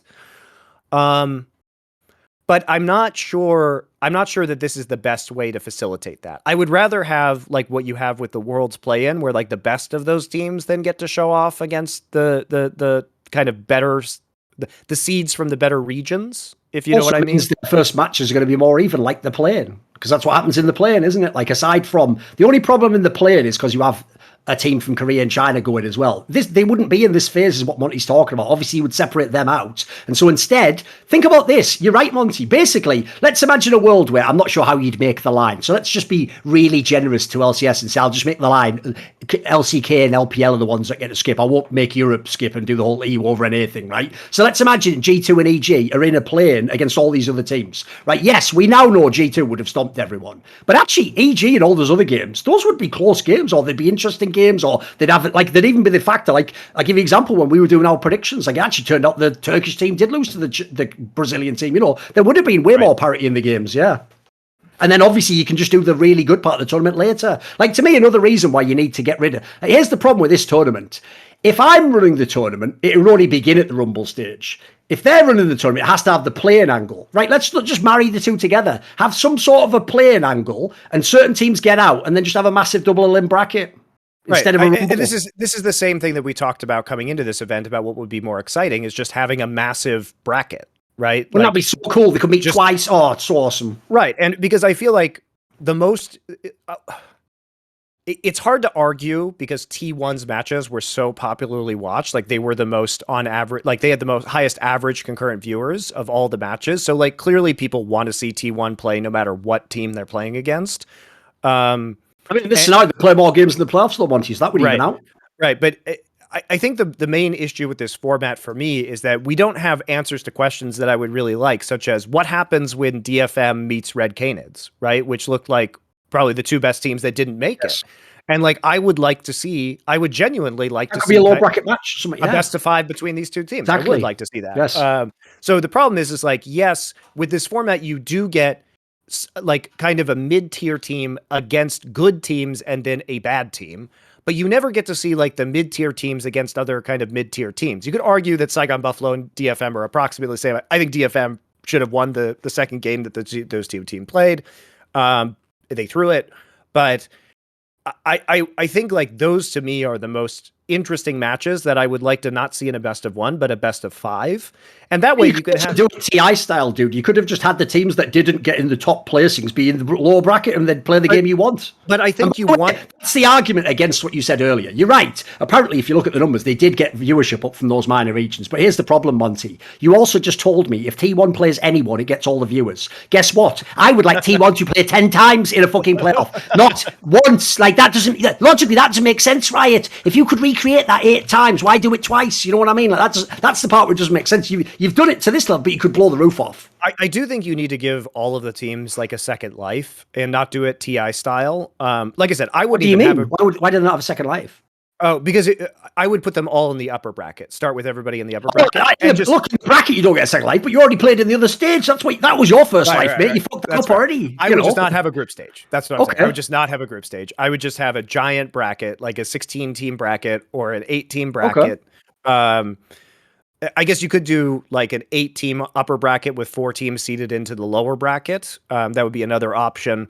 But I think which would probably be the best if they want 12 So teams. Remember, people might not know this. TI didn't have the exact same format. They actually experimented with a lot of different brackets. They even had like MLG style brackets where you just get 4 teams in an upper bracket and everyone goes through an enormous slot. So you could also do a world, by the way, if people don't know, where we have this bracket, but maybe the top teams from the group go to like a top semis or whatever, upper bracket final, and these other teams are also in the upper bracket, but they start earlier. Yep. They just play like a couple of matches to get into that. Yeah, you can do that as well. What you do is you do the 3 groups of 4, you do the double best of 1 round robin, and then the bottom team in each group is automatically eliminated. There you go. And then, I'm sorry, 2 of the teams you could just do it with all the teams, actually. You just put 4 teams. You just put the 4 teams in the lower bracket. And so it'd be 1 third place team would be in the lower bracket, right? But that third place team would just be either the one with the worst winning percentage. So it'd be like a 1 in 5 team or whatever. And then if they're tied in terms of wins, losses, you play a tiebreaker for who's in the upper bracket, and who's in the lower bracket is the 8th seed in the upper bracket. So it's pretty easy. It's actually very easy to figure out. And then from there, you just have those teams, waiting in the losers bracket. So the loser of the first round goes and plays all of the bottom 4 seeds of the tournament, and then you play a double elimination bracket. That would immediately be a better format than what's at MSI. So you just eliminate the Rumble stage entirely, and you do one group stage into a 12-team double elim bracket with 4 teams waiting in the lower bracket. So I fixed it already. There you go. Secret is, guess what? We've already run the experiment, boys. It's in all the other esports games. Just go look at it. Just go look at the history of the esport. That's the worst thing. To be not realize why it's so frustrating to me. I did watch 20 years and chronicle it like history, and then there's people just keep coming along like, I'm just going to invent esports. Like, oh, we've already done it, you idiots. Listen. I mean, the other option would be to do 4 groups of 3 and do double round robin. But the thing is, there are probably going to be a lot of tiebreakers in that scenario. Round robin's a nightmare for tiebreakers anyway. Well, but especially the fewer teams you have in a group, the more likely tiebreakers occur. Because the problem with League of Legends formats, guys, is because it's not like Counter-Strike or like Valorant or like Rainbow Six. There isn't a round differential as a tiebreaker. And the issue with having time or objectives or champion kills as a tiebreaker is if you choose a scaling composition and you want to play a longer game, you can play a flawless game that you're simply not going to win as fast as somebody who plays a flawless game with a faster composition. There's not a strong correlation between game time and how good the team was. Yeah, exactly. And it's not like there aren't problems with that in Counter-Strike. Like, of course. If there's a CT-sided map and one team starts CT side and like gets a bunch of rounds, you could have a very low round differential, even though one team was like disadvantaged at the start because of the map itself. So it's not perfect in Counter-Strike, but it is a fuck ton better because both teams have the opportunity to play both sides of the map in every single game. So even if it's CT-sided, you get the advantage at some point in time. So it's better. And it also leads to fewer tiebreak scenarios where you have to play a tiebreaker match. It will never get away from that in League of Legends, where a tie score will mean you have to play a tiebreaker match. It's the only way to do it in this game. So yeah, I think that's the main takeaway here. And as we look at these format options, there are ways, because the goal should be, it's clear from viewership metrics that top teams against minor region teams do produce viewership. So you don't want to get rid of that, but you also want to be able to have kind of like a minor region rumble where there are elimination matches in a best of 5 played between minor regions, because that's just interesting. Like, I would like to know who the best minor region team is. Like, I want to know whether it's PSG Talon or, the Saigon Buffalo or Detonation Focus Me, or like these teams. I want to know which could make it the furthest, deepest run in the lower bracket. That's really fun for me. And I think that's what's lacking. Sure. So I don't know. It seems like the overall excitement has faded about this format, and that there are many, many other things that could be done within this situation. Again, guys, I'll leave the link below the YouTube video to the ES Charts article so you guys can look it up yourself. I'll just go ahead and drop it in Twitch chat right now for you. But yeah. And then also, I mean, obviously the level of hype heading into this tournament was very low. We didn't really, I mean, the hype trailer they released had a bunch of teams that weren't even attending MSI. Also, the name MSI is both boring and a lie, because teams aren't invited, they qualify. So that doesn't even make any fucking sense. Like, an invitational is when you select teams and invite them to an event, a tournament. That would be a great idea. That would be a great idea. Wouldn't it? Yeah. That would actually be a better idea. It's not a tournament that you get an automatic seed in by qualifying within your region. That's not an invitational. Like, Riot doesn't understand what words mean. And also, technically, RNG didn't even accept the invite. They didn't even come. Just saying words and that, Fuck words, right? Just saying. So yeah, I mean, I think the whole thing is pretty, like, clearly broken. I hope they'll fix it, but we've been hoping they would. Like, it was obvious this tournament was bad for hardcore fans of the game when it was announced. It's a tragedy because it's one of 2 international events that we have every year. We don't get to see that much international competition, and it's a fucking letdown that we have 3 best of 5s only at the second most important tournament of the year. It shouldn't be like that. You know, Monty, that this format actually sucks. Because here's the problem, right? If you can have a scenario where either one team not attending cripples the competitive integrity of tournament, or on top of that, like we had, if an underdog like EG qualifies, that also fucks the tournament interest and means that suddenly you're now down to 3 teams that can potentially do anything. Like that's just a sign, by the way, that format was only surviving by you getting lucky and the best teams all qualifying, and then there not being these problems. Like, like if people don't know, when you have a brilliant format, like the reason the TI format to me has just shown itself to be the best, it's because it doesn't even matter who qualifies for TI, Monty. It's amazing every single year. It doesn't even matter who goes out. Like, if people don't know, in TIs, sometimes the best team in the world has gone out like 7th to 8th, and the tournament was still fucking amazing. Can you even imagine MSI if T1 went out in the fucking Rumble stage, that anyone would give a fuck about MSI or go, it was one of the greatest of all? No one would care. No one would care. So that, in my opinion, a good structure supports so many more, like different varied fields, underdogs making it. Unfortunately, the problem with the Riot system, it's the same in Worlds itself, is you're just relying on sort of the teams to fix it for you by just being amazingly good and sort of the wrong teams not winning the games, as it were. I'm not a fan of that in general, because as anyone knows, the worst feeling ever when you have a thing like this where you've waited 6 months for Worlds is you're waiting for that amazing quarters match, and then one BO1 bullshit tiebreaker ruins it, and you're like, no, well, I guess I'll wait another year. Oh, no, I won't, because those teams won't be the same then. I've missed my one chance to see this game. That sucks. And also, you notice they still haven't created it, Monty. Of all the things they refuse to do, they refuse to allow a format in which Europeans and Americans can play each other without being better than Korea or China. That second part of the sentence is what makes it functionally impossible, you idiots. There was one team ever in the history of legal... I mean, you could maybe count Fnatic as well. There's 2 teams ever we've had in the modern era that could even do that, and they were the greatest to ever play. Like, again, you're asking teams to make the format good. You make the format good. You're Riot. Make it so that somehow they meet in a best of 5. I'm telling you, that would have been such a great game every single year of League of Legends. Even now, by the way, sure, the group stage ruined it because they played all those games, but the real G5, EGB, BO5, who wouldn't have watched that at the beginning of MSI? Right. That would be great. And this is one of the things we talked about in the last show, hyping it up, is like, this is the opportunity here for G2 versus EG.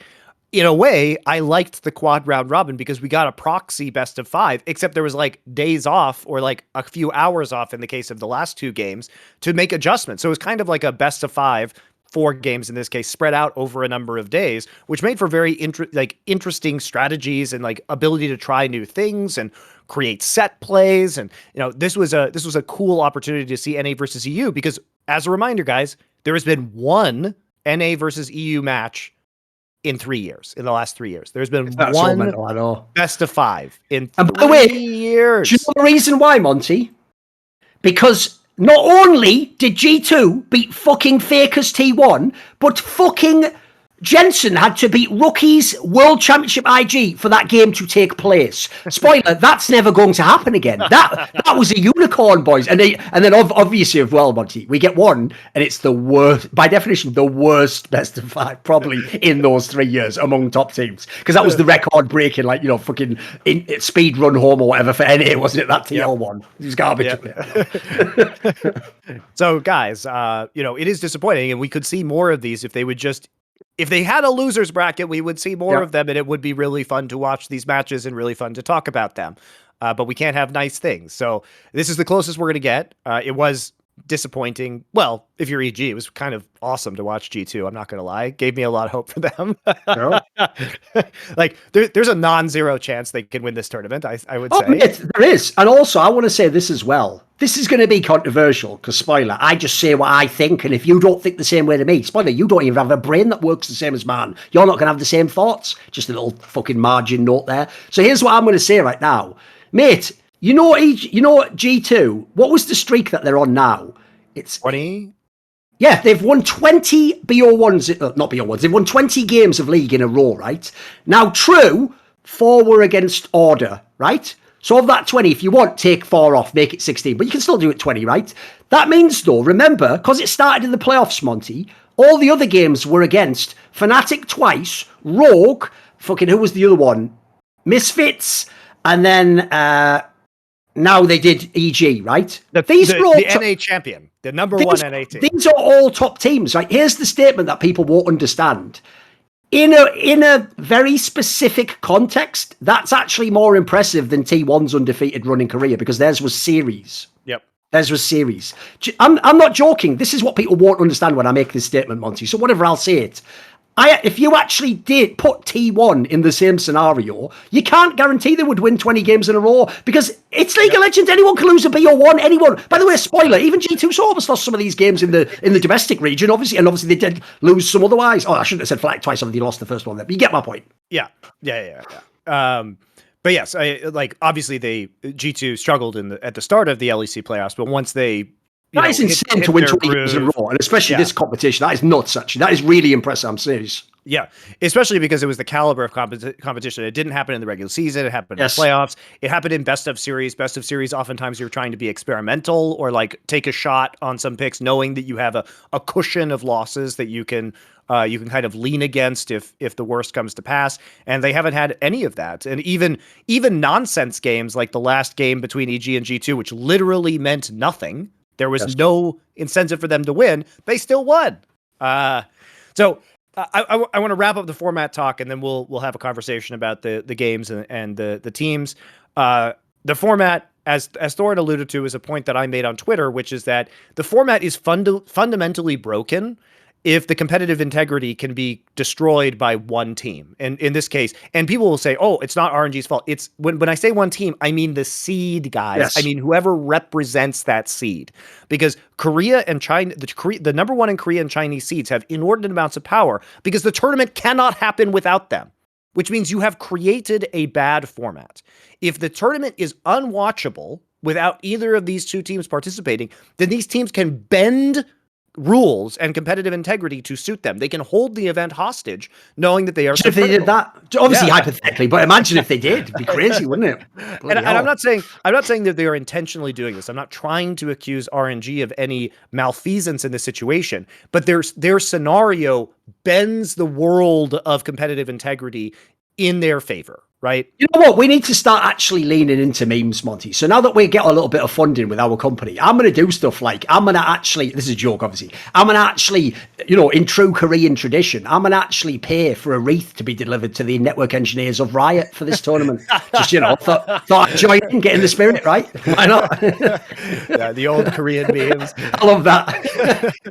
So when we're talking about this, guys, if you make a different comparison, so for example, if one Chinese seed didn't attend Worlds, we still have a good tournament. If all three Chinese teams don't attend Worlds, we still have a good tournament because the Korean teams are at least competitive with each other. The problem is that you have made a format so bad and the winner so obvious from the get-go without something totally unexpected happening. And by the way, something can totally unexpected happen even if you have a good tournament. Yeah, of course. G2 and Fnatic made world finals. Nobody fucking predicted that, right? And so you cannot have formats where you can't design things where the power of competitive integrity is now in the hands of the teams as opposed to the tournament organizer. It is the fatal flaw within the format of MSI, and it needs to be changed so that this can't continue to happen. Because what would you think of this? What if for Worlds, you just gave the major regions 4 slots each, but MSI is the top 2? Yeah. So it's a mini Worlds, but it's not Worlds, still not Worlds. It won't count the same as well, but it means that if RNG does bad, the other team does well. Yeah, that would be amazing. That would be a very good tournament, I think. Yeah, and also if China couldn't attend, you would still have at least 2 Korean teams there. I wouldn't mind seeing like a T1 Genji rematch in the finals of MSI. Like, it would not ruin my experience to have that. If Korea couldn't attend, it wouldn't ruin my experience to have like the RNG top rematch, right? Because then technically NA could finish 7th to 8th at MSI. That wasn't why I crafted that, guys. That wasn't like I didn't reverse engineer that to create that scenario. That's just a happy coincidence, wasn't it? Which again, just renamed to Not Invitational, the mid-season qualification tournament. How about that? That's a pretty good name, isn't it? Yeah. MQT. How about you just give it a fucking name? This is what I don't understand. Mid-season Invitational has no prestige to it. Like, I don't even understand why it's called Worlds. Why isn't it just called the Summoner's Cup? Oh, no, I'm with you, mate. Here's what I don't get why they've done this, because I think it's very silly. Admittedly, in tennis, it's not like they agreed this. This just happened to be how it worked out. Like, obviously, originally in tennis, Wimbledon was the World Championship, wasn't it, right? But in the modern day, there is actually some degree of parity between the 4 Grand Slams. And so I actually think it's silly, mate, to just throw this tournament away. But like, as you're saying, it's sort of like, it's not quite counts as a Worlds, half Worlds, but it's not Worlds. Like, why are you devaluing the second tournament? Like, why not just have 2 tournaments with a different theme, like you're saying, and Different fucking name. That's cool, yeah. I think that'd be great. Yeah, just call it after the trophy, or like brand it in a different way. So it's just so confusing to me that they think this sounds prestigious. Like, I feel like if you rebranded MSI as, as the Dragon Showdown, that's a stupid name, but that's just an example, right? You give it a particular branding that is unique to itself, that has an aesthetic to it. It also feels more prestigious to win it. And you don't have to look. Worlds is a dumb name, but it's not as dumb as MSI by like a long shot. And you can keep Worlds because it just says what it is. The World Championship has the most prestige, but at least you create some sub event that isn't just mid-season invite. Like, who thought of that? That is so horrific. Just call it something. Give it some weight to it. Give it some meaning. It's just completely it doesn't. It's not even what it says it is. It's not an invitational. Mid-season makes it sound like it's trivial because it sounds like you're putting it within the context of the season. So it's just like, it says that the season is more important and mid-season is just this halfway point. By the way, for at least for Americans, all you think about is fucking All-Stars, which is meaningless, which happens in the middle of sports seasons. Dude, imagine if they really did that as well. They were like, it's the mid-season tournament. I'm the champion. Yeah, but who won the end of the season? Yeah, but I was the mid-season. No one gives a fuck, mate. And then that's just mad in itself, innit? I know. Why even bother? Also, by the way, along the lines, because we never brought this up, but this is actual. Like, the use of these words hurts my brain, Monty. How can there be the mid-season invitational? And they've rebranded the LCS playoffs for spring as the mid-season showdown. Can you just get the fuck out of my mind? You're just violating words in my mind. Like, what are you? You're doing the words dirtier than you do the fucking teams in these tournaments, boys. Like, that's so dumb. Because already, by the way, you do know technically, Monty, in some sense, showdown almost sounds better than invitational, but it's just the LCS playoffs, and it's only LCS has that. Why is only LCS got a mid-season call? Why is Europe just the playoffs? What are we doing here? What are we doing with words? Why have words become so silly? I want to know. Riot is a crime against the English language. I know it is, isn't it? And we've already talked about the irony, because the fact that they're called Riot makes it sound like they're all about chaos and like upsetting the status quo, when they are just like the most authoritarian, single-minded, cultish company you have ever seen in your life, where any dissent is immediately cracked down upon. They're like the SWAT team busting up some protesters, dude. Any protester immediately just gets a club to the knees, and they're like, but we're Riot, guys. We're Riot. It's just the branding is so terrible. I'm with you on the name Riot being terrible, but the actual massive red fist, because it just lies into the actual Orwell quotes, and like, you want a vision of the future, an esport MOBA, motherfucker, a giant red fist smashing you in the face over and over and over while trying to cheers. Like, what the fuck? Why have you got that branded? Like, just make it like a fucking pigeon or something cool. Like, what are we doing? This is mental. It's too on the nose, boys. I mean, they could have kept the red. That's what I always think when I see that fist. It's like, give me a break. And also, if you're just all bros, maybe a massive fist isn't really the answer, again. Also not the answer. The frat boy fist bumping, probably not the cultural image that you would portray right now. They could have just kept the color red and just had their logo be a cup of Kool-Aid, which would be much more, in keeping with the tone of the company. Gotta drink it to join. I mean, listen, everyone who goes to these tournaments has to drink the Kool-Aid. Like I said earlier, some of the aforementioned people I named, like, I apologise for criticising something that I didn't realise was related to China and not normal reality. Like, give me a break. All right, mate, yeah, okay. I understand you want to live, and you do live there, so fair enough. You do what you got to do, mate. You do what you got to do, I guess. Ain't for me. Well, that will do it with our extremely long rant about all the ping issues, all of the format issues, all of the competitive integrity rematch issues.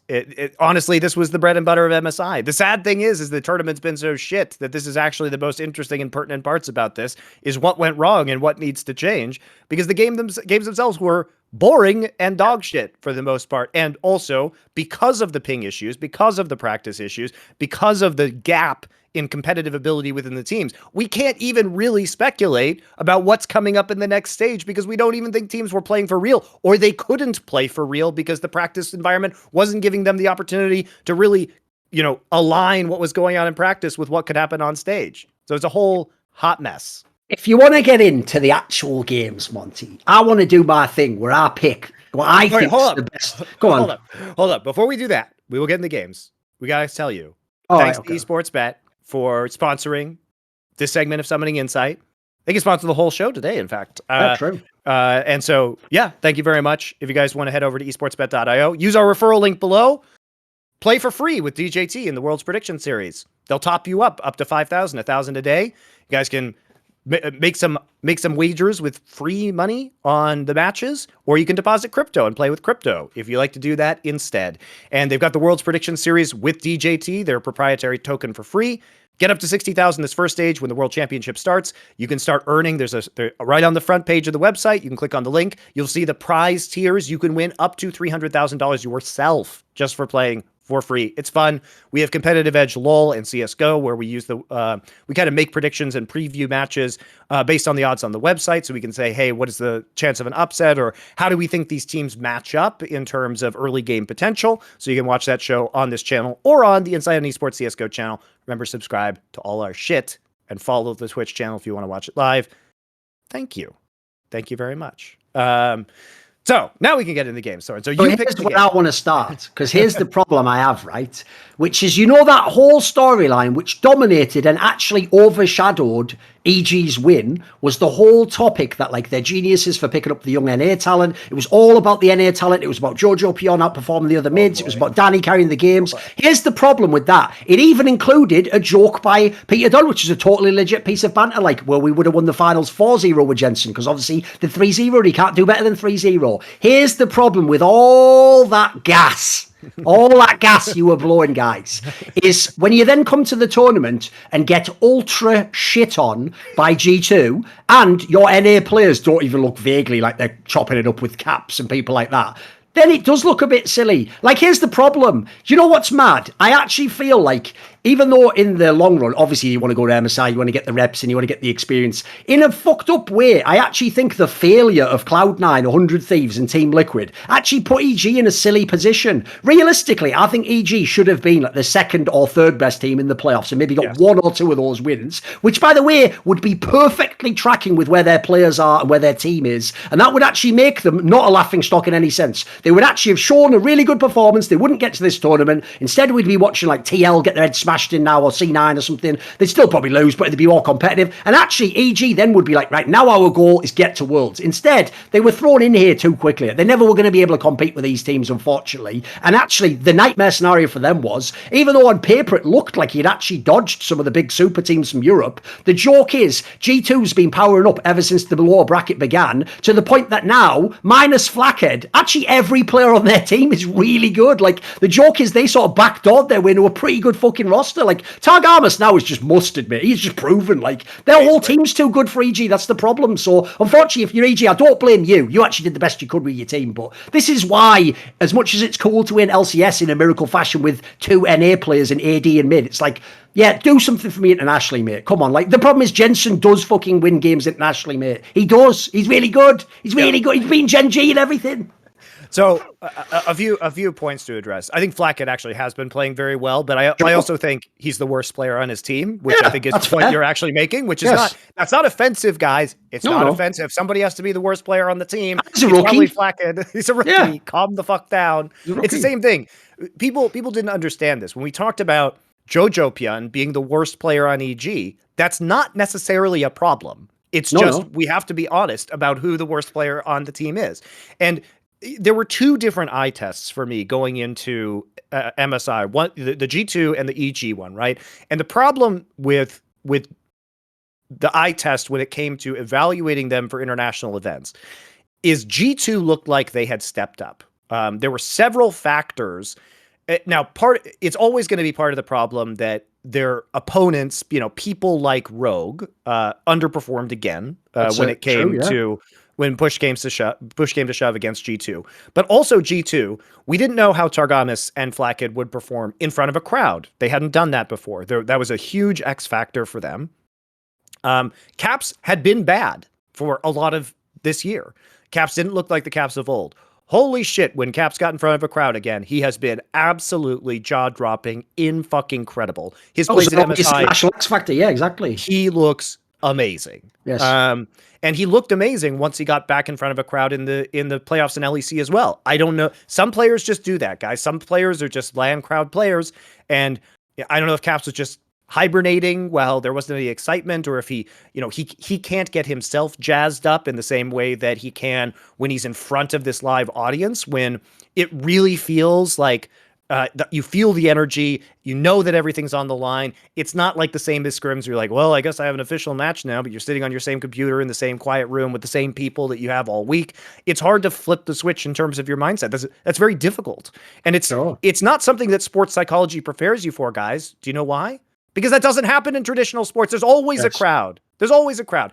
I guess in the pandemic, the NBA had to deal with this when they went into that bubble in Florida. Maybe that was part of, who knows if that affected the players. That is considered, by the way, for real. That's one of the reasons. It basically happened in two sports. In NBA, people do say that the Lakers have a plastic ring. That doesn't count. They didn't play in front of a crowd. And then in the Premier League, actually, Liverpool won the Premier League, which had been waiting decades to do, Monty. And everyone does say, like, well, there was no crowds or whatever, or there wasn't the same crowds or whatever. So, like, that is sort of considered an asterisk because you didn't do it at the top normal conditions. Yeah. The other angle I thought as well about Caps is, I think if you look at his champion pool, I also think he was doing what a lot of mid laners do, which is another reason you become more of the mage player. It's because you can fix holes for your teammates on the map and you can make it more stable and it's not as risky. Like, here's the problem. You play a Silas game and you fuck up mid lane and die 2 times. Now you can't go and cover for bot and help that guy if he's having issues or he hasn't got the... that's the problem. I think once the rest of the team got in play, I also feel like that unleashed the old Caps to be Caps again, I mean, yes, I think that's probably part of it, but there also was a dramatic difference in his play when the crowd got there. And to my point about sports psychology, we take a lot of all of the learnings of sports psychology, right, come from the fact that these people are trained in traditional sports in order to help athletes. It's only now that we're getting people who have dedicated their career to esports, so it's a new field. But even traditional sports athletes, the problem that you face is translating practice into a real match, or not getting rattled in front of a live audience. These are the things that sports psychologists have experience in. No one has ever, because again, the entire history of sports is live crowds. So I would imagine that there isn't much or any data on how to help somebody who doesn't have a live crowd. Right? It's like, who has ever tried to solve the performance issue of this person suddenly is playing a real match in a practice condition? That's why you fucked, because if people don't know, think about the number one way traditionally you overcome fear: exposure therapy. I have no ability. I have no opportunity to expose myself. I can only do it when I'm in the tournament, and there are only 2 of them a year at this scenario. Right. And there's also no fear in this scenario. It's like the absence of fear and the absence of that energy in order to perform. It's the same stakes, but without any of the trappings or environment of those stakes. And because that's not something that has happened in traditional sports, I imagine it was quite the problem during these NBA playoffs as well for players that thrive in that environment. It would be like, oh, we're just on a court practicing like we do at home, doing drills or whatever. No crowd, just on the court in silence. It's a weird environment. And I would be really surprised if sports psychologists could help in this situation, because it's uncharted territory for the discipline, as far as I can tell. I welcome you to tweet at me, and I will retweet you if you are a sports psychologist and can tell me how you help players with this, or if there's even any research on this, because again, I would be shocked if there was. They're all going to tweet at Monty now because they're all like welding green fucking snake oil salesmen. They'll all go, well, my system, Monty, actually does include a fucking sort of trial test run where I have people dressed like Muppets. Their crowd go boo boo, and you feel like they'll have some bullshit, man. They'll have some angle.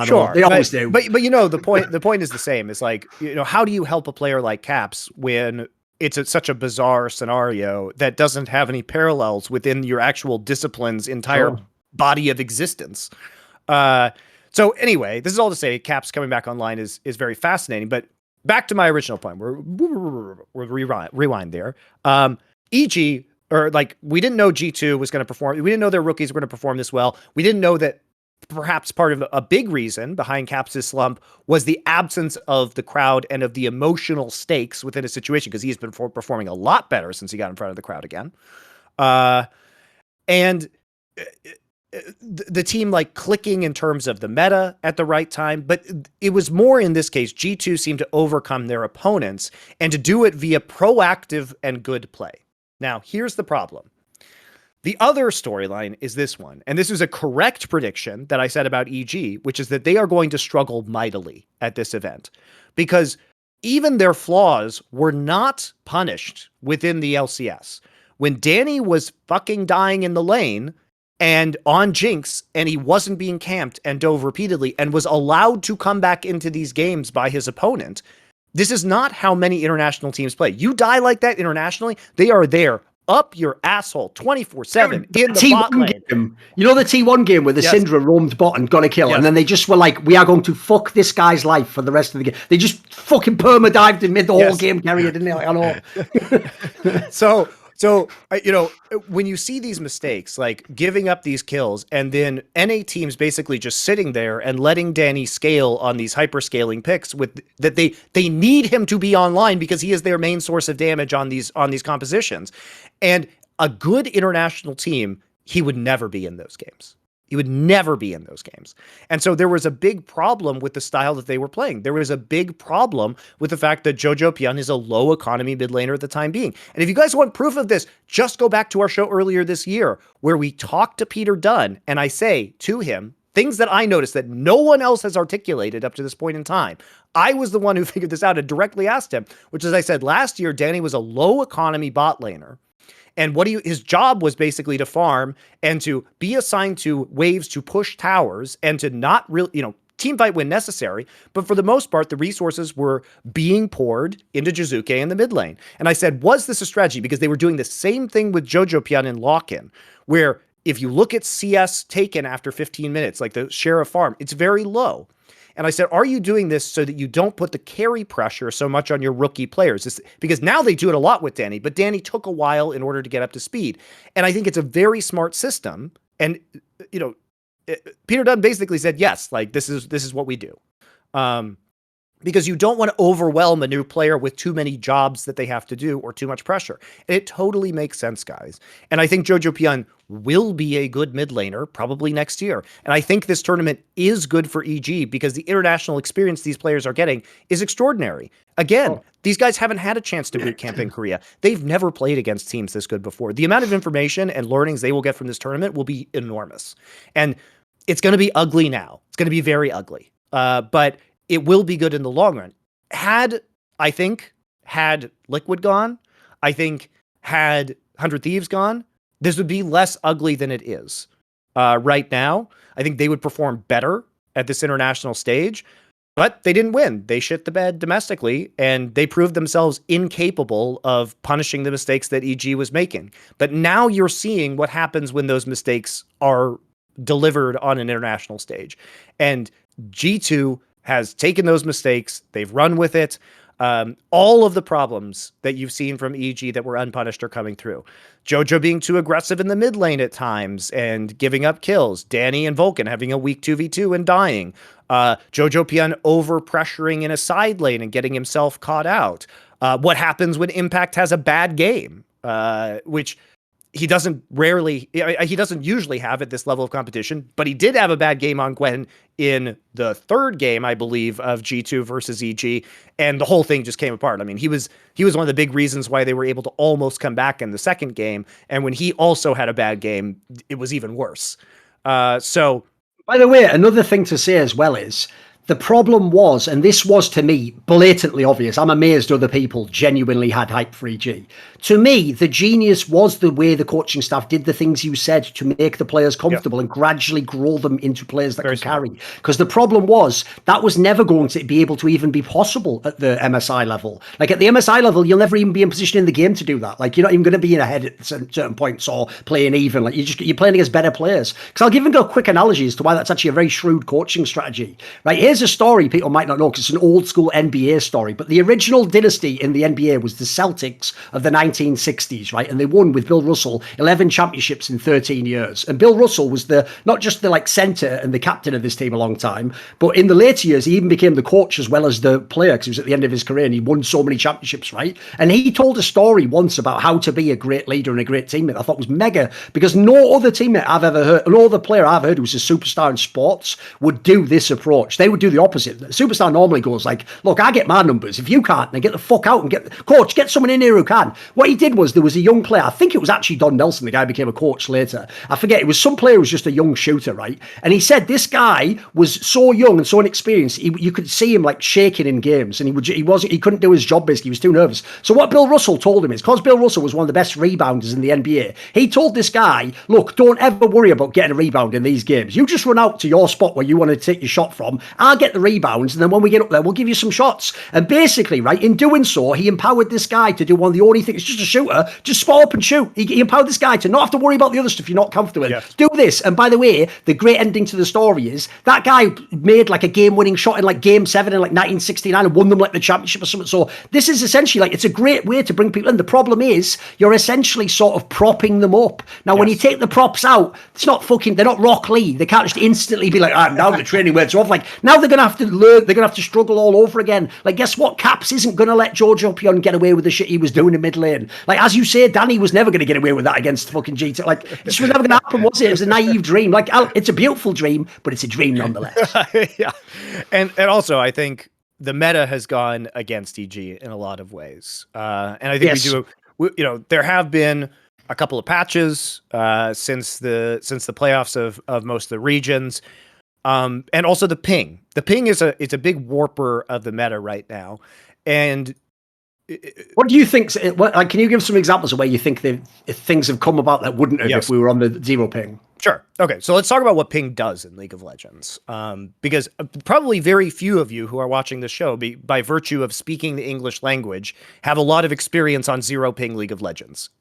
Unless you play on the Korean server in solo queue, you probably have 30 to 60 ping if you're at NA. Maybe you have like 20 to 50 if you're in Europe, right? But as you know, and also probably most of you have never played on different ping. You've only played on one ping consistently, because you haven't been traveling the world, right? That's probably, and playing League of Legends. But for professional players, what this means is that unless you live in very specific locations, and even if you live in those locations, you've never played on high ping probably, or higher ping. You've never played on what the pro players were playing on, which was 60 to 70 ping. So, all that said, what happens is when it ruins your chance to react, because by the time you see an animation or see a champion doing something, you now have a delay from seeing it to your input of a command. Yes. So reacting to abilities or reacting to ganks or reacting to positioning in team fights is now delayed in a way that you are unaccustomed, and it makes reacting with flash or reacting with ability actives really fucking hard. And what this means is that you have to predict those abilities, which obviously is unreliable in and of itself, so you can end up wasting crucial 5-minute long cooldowns like flash. And so it ends up changing the meta because you have to play champions that are more forgiving in terms of what you do in the game. Now, let's talk about this in terms of other meta changes. For EG, a big one probably is Gale Force. The cooldown of Gale Force being increased by 20 seconds. Now, Gale Force is an item active that if you're playing low mobility AD carries, unless you're playing like Tom Kench, obviously, with the Jinx, where you might run Kraken Slayer instead, you might run Gale Force on Jinx, or you will be running Gale Force on Aphelios, most likely, for example. This makes it very difficult, because if you use the Gale Force to predict something instead of reactively, it now has a longer cooldown, which means you are vulnerable for an additional 20 seconds with this item. Shout out to Riot for making so many other champions have fucking dashes, reset, like that. You had to give ADCs a fucking an item that lets them go forward. It's like, what are you doing? Okay, right. So nerfs to Gale Force, I think, are really big for EG. When comboed, it's like the combo of that with the higher ping environment on LAN is tough for them because they like to play Jinx, and Jinx is it's hard to say low mobility because she gets really fast with resets, but difficult to dodge a lot of skill shots. So if you're using Flash or Gale Force in order to do that, you're now blowing a long cooldown with Flash and a longer cooldown than it used to be with Gale Force in order to dodge that ability, which means that your Jinx is more vulnerable. And when all of your damage is coming from the Jinx, that's fucking hard. If you're EG, like you cannot really play the way that you did in playoffs. Also, Jinx is more vulnerable. She got nerfed in the laning phase. She lost 50 HP in laning, which is huge, right?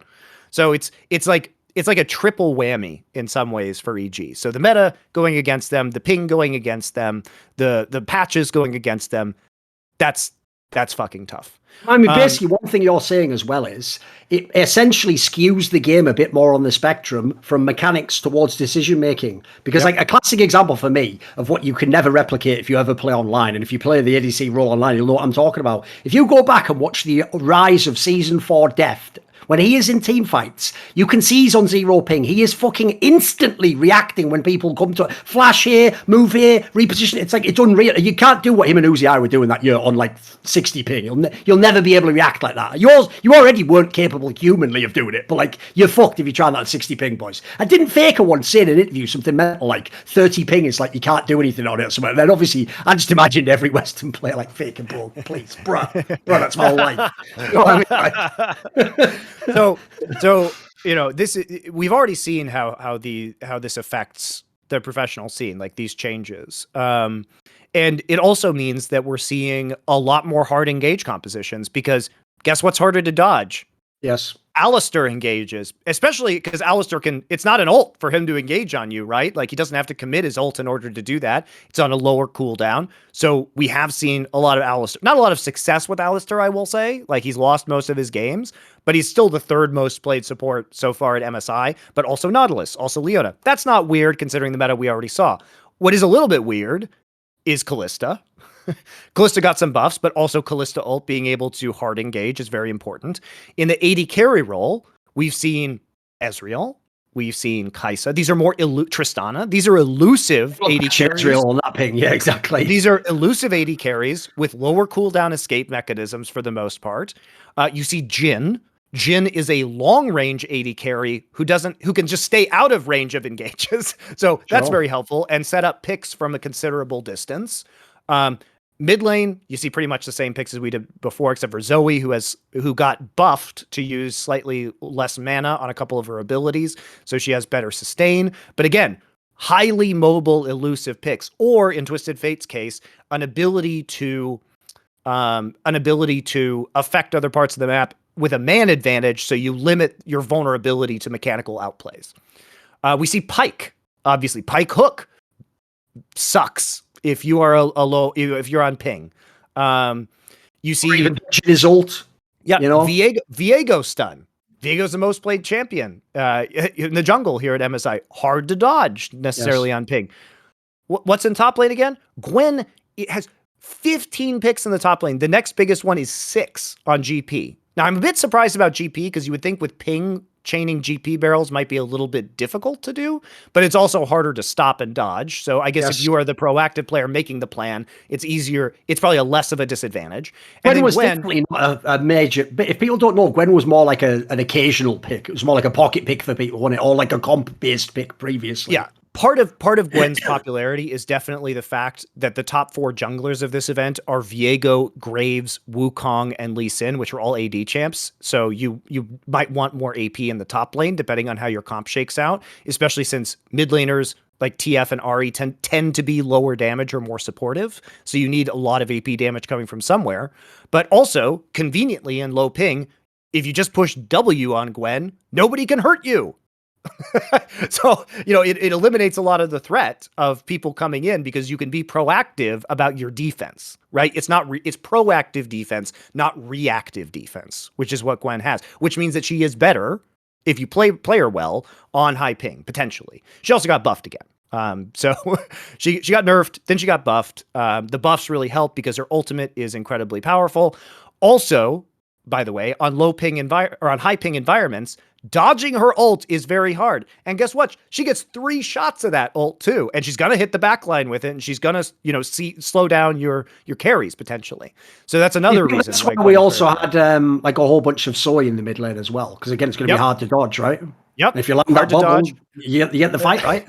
Hard to dodge, also very strong in combination with champions like Jhin for long-range picks. We're seeing a lot of long-range picks. Like this tournament, because of high ping, is turning into how can we get poke or undodgeable engages or poke or have man advantages in side lanes so that we can kind of mitigate the ping reaction problem, right? So if we have an extra player there, then there's a lot less of a risk of something going wrong because of a mechanical misplay due to high ping, right?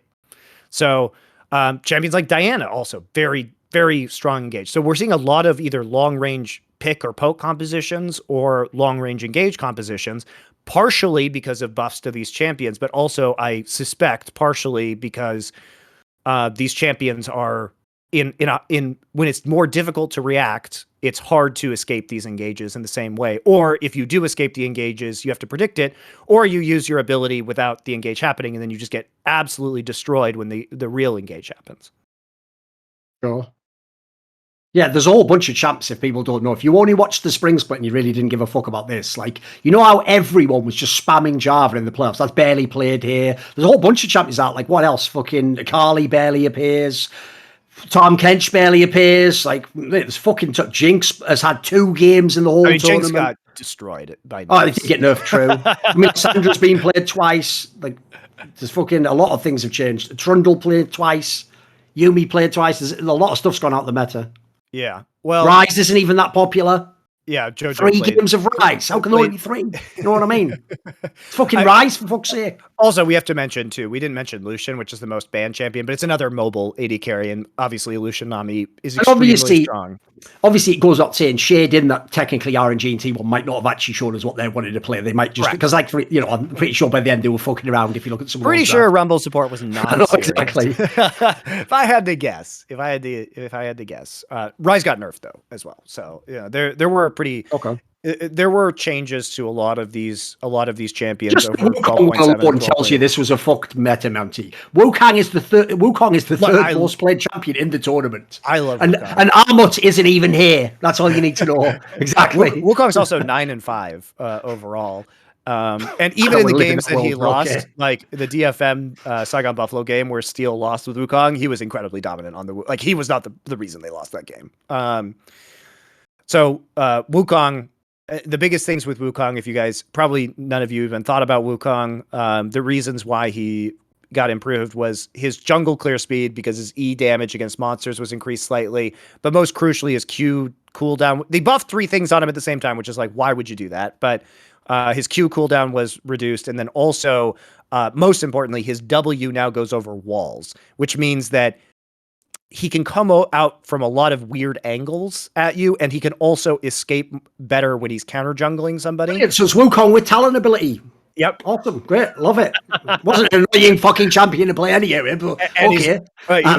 Like his downside, like the thing about it was his downside was that he was difficult to gank with because he doesn't have reliable crowd control pre-6. Yes. And he could come from very predictable angles, but now he can come from any angle. So especially if you play around him, and we've seen the meta move towards like engage, there will be engage in a lot of these lanes, or at least he'll be able to come from an angle where you can secure a kill. And none of his downsides were fixed, by the way. His passive is still he gets a ton of armor in team fights. He's very healthy in the jungle because of his passive, which gives him HP regen and the armor. And then his team fighting is still fucking incredible because of his ultimate. So they didn't nerf, like all of his strengths are still there, and they just eliminated most of his weaknesses. By the only way, thing they have to give him now is like a single target stun, and then then he's the OP best jungler of all time. Course, yeah. By the way, as an aside, I think the ultimate line, which I've heard a lot of people say, Monty, which is the greatest indictment of MSI you can imagine, was all the people who said that it was genuinely more interesting at MSI to follow the narrative of Jankos going with that like female cosplay streamer out on the streets of town, not watching the fucking tournament itself. I didn't even know this happened. What happened? It's like, what happened? But here's the quick backstory. I'm not like a super person who follows the drama, but I've seen these because they came up in my feed on YouTube. Basically, a few months ago or something, there's a girl who's like a cosplayer in Korea, and she streams in Korea. She's called Plummy, and Jankos was streaming, and his fans sent him a clip, and then it was like a cosplay clip or something, and then he said something, she's cute, and then they struck up some sort of like fucked up, almost like long range fucking sort of fake romance based on the fans like prodding it, and also Jankos sort of like did play into it, and she's got that sort of like cute Korean personality, so it's making it all like, it's all like wholesome as fuck. Don't worry about that. They're still at the point where they're just like, but do you like me? I don't know, bloody, should I say it? But I don't not like you. And it's like that fucking shit. It's like some shit out of anime basically. And the problem is, because she's in Korea, when they went there, like the joke is everyone's trying to like wingman for Jankos, so like Ashley Kang was helping them out, so they met up in person, and then they were going out in the town, and in the town, believe it or not, they get this is why I've seen too many random clips, guys. They actually are getting mad awkward things happen, like when they go up to like a random like stall or whatever, and Jankos is streaming, the person in Korean asks like the Plummy girl, like, are you two married? Like like as they're streaming and everything, and then they ask like, what did you say there? Like, so the whole thing's just scuffed as fuck, but that's all you need to know. I even know, like, I swear I do actually know the results of this tournament, but I almost like have chronicled the Jankos thing myself as if it was esports history, not the actual bloody tournament itself. I know. I think people probably have an ethical duty to warn this poor woman that Jankos is famous for missing his spears, though, you know. Okay. Indeed. She deserves that warning. That is hilarious, though. That is too funny. But honestly, that does sound more interesting than this tournament on the whole. So I don't blame people for being interested in that. Exactly. A little bit of interest, a little bit of drama, a little bit of juice. Well, I have to say, like, even though we've mentioned it already, like, to me, it's like the EG one's not as big because let's be real, like whoever's from NA is probably fourth anyway. It really is the RNG angle. The mixture of the ping and RNG specifically, that is what sucked the luster out of the tournament for me, Monty. Because here's the problem. I always want to, this is what's been cool about the last few years, I always want to feel like the best Chinese team could A, be the best, and B, beat the Korean team. If I feel like that, this would be so hyped for this T1 matchup. I wouldn't care about the rest of the tournament. I'd be like, look, if you just give me a great final, I can live with it. That's something I need to see, like, you know, fucking V5 against T1 or top esports. Because we're not going to get that I also like I'm even tempering my expectations for the rest of the tournament, mate. Like I actually feel like it's never going to hit the full 10 out of 10 hype that you want it to. I think it's also hard because the next phase of the tournament is still likely to contain a lot of strat hiding. Because yeah. I mean, basically T1 and RNG only have to make top 4, and that's the only thing they care about. They don't care about necessarily being first seed. And especially if they're each other, basically, that they would do anything. Yeah, exactly. But even if they don't avoid each other, probably their attitude is we have to beat everybody to win this tournament anyway. So do they really care about not hitting each other in the semifinals? Like, I would rather hide strats, and if I was T1 or RNG, I'd rather hide strats than hit that team in the semifinal than show a strat and then hit them in the finals. That would be my mentality. And obviously in League, when you are way better than the other team, you can just do, by the way, spoiler, Koreans did this anyway in League. Like sometimes in game 1, famously, they do just let you have your picks and then see what they can do against it. And then what they do is if they beat you, then it's like LOL series on. And if they lose, it's like just ban all that shit. You know, like they really already did burn games for that reason in the past. But the problem is though, it is shrewd. Like I won't deny, this is when you are that much better than everyone else, you should be tactical with what you do in that regard. The point is you only throw the kitchen sink at them if you have to win this game. Like, you know, if it's like touch and go if you do or not. Yep.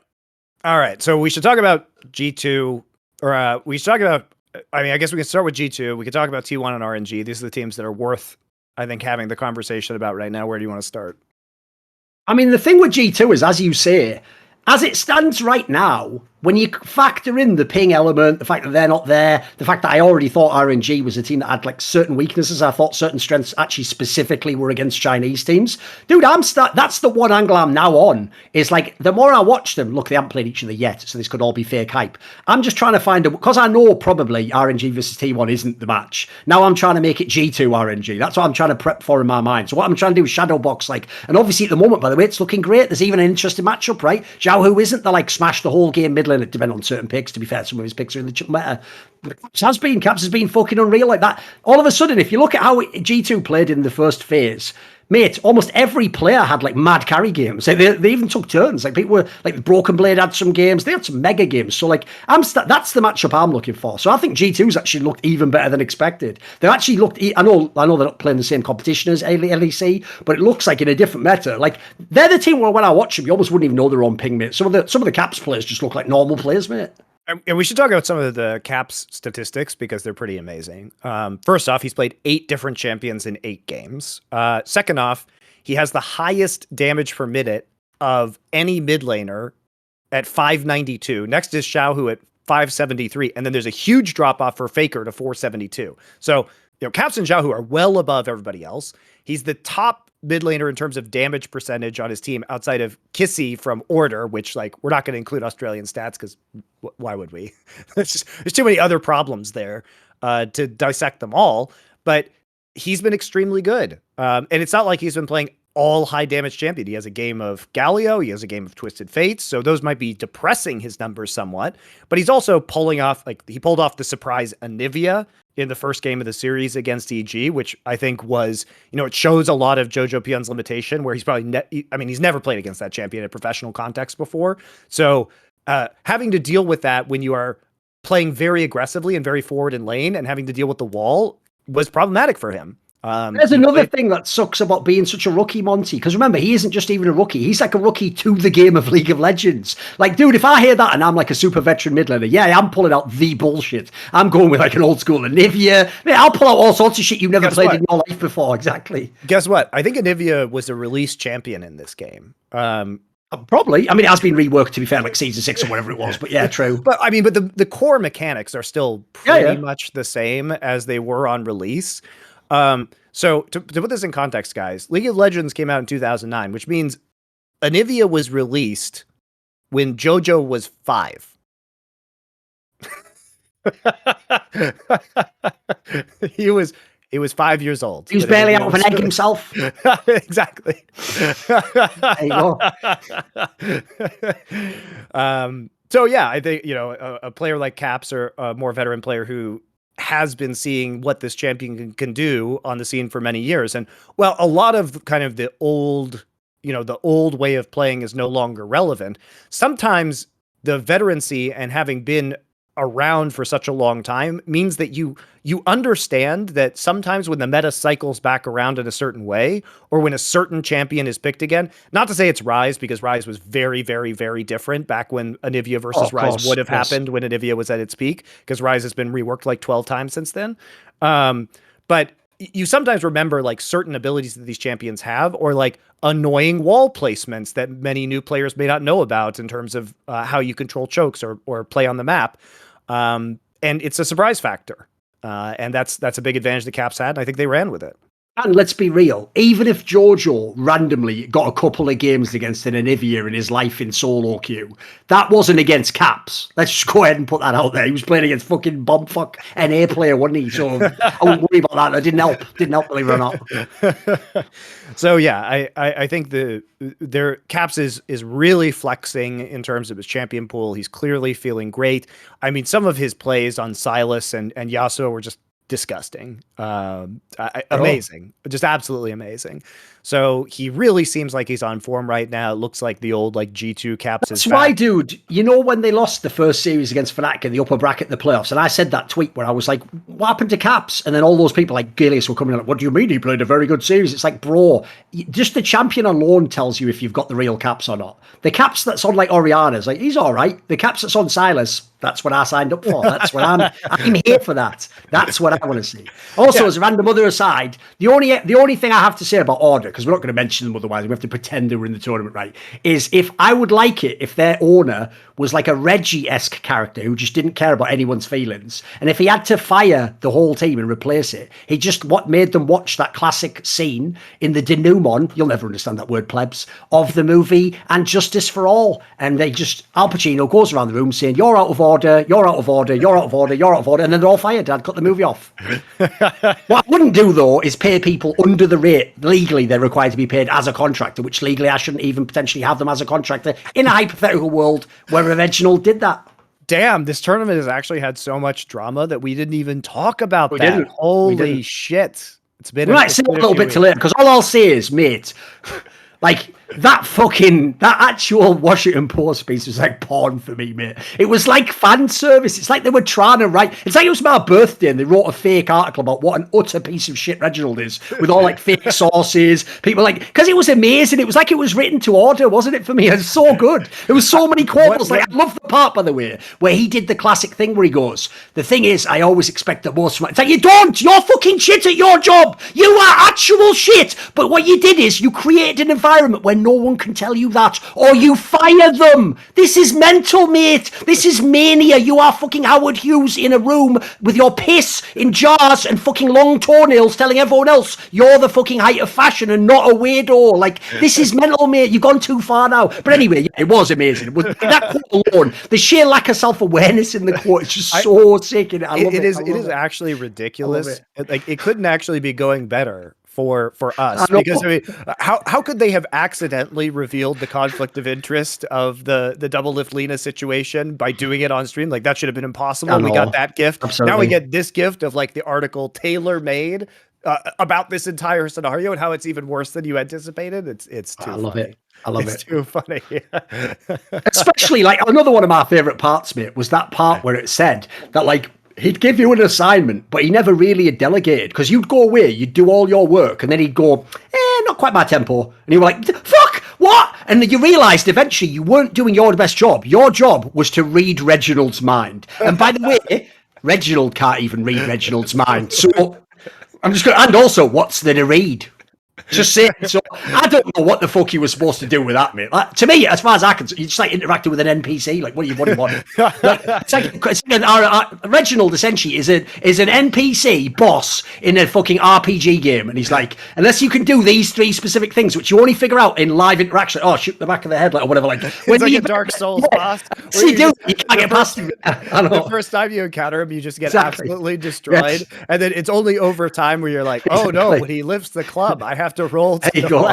Yes, exactly. That's all working in a boardroom for Reggie's. Like, I know exactly. He also is very predictable, so it's just a matter of learning his attack sequence. That's too fucking funny.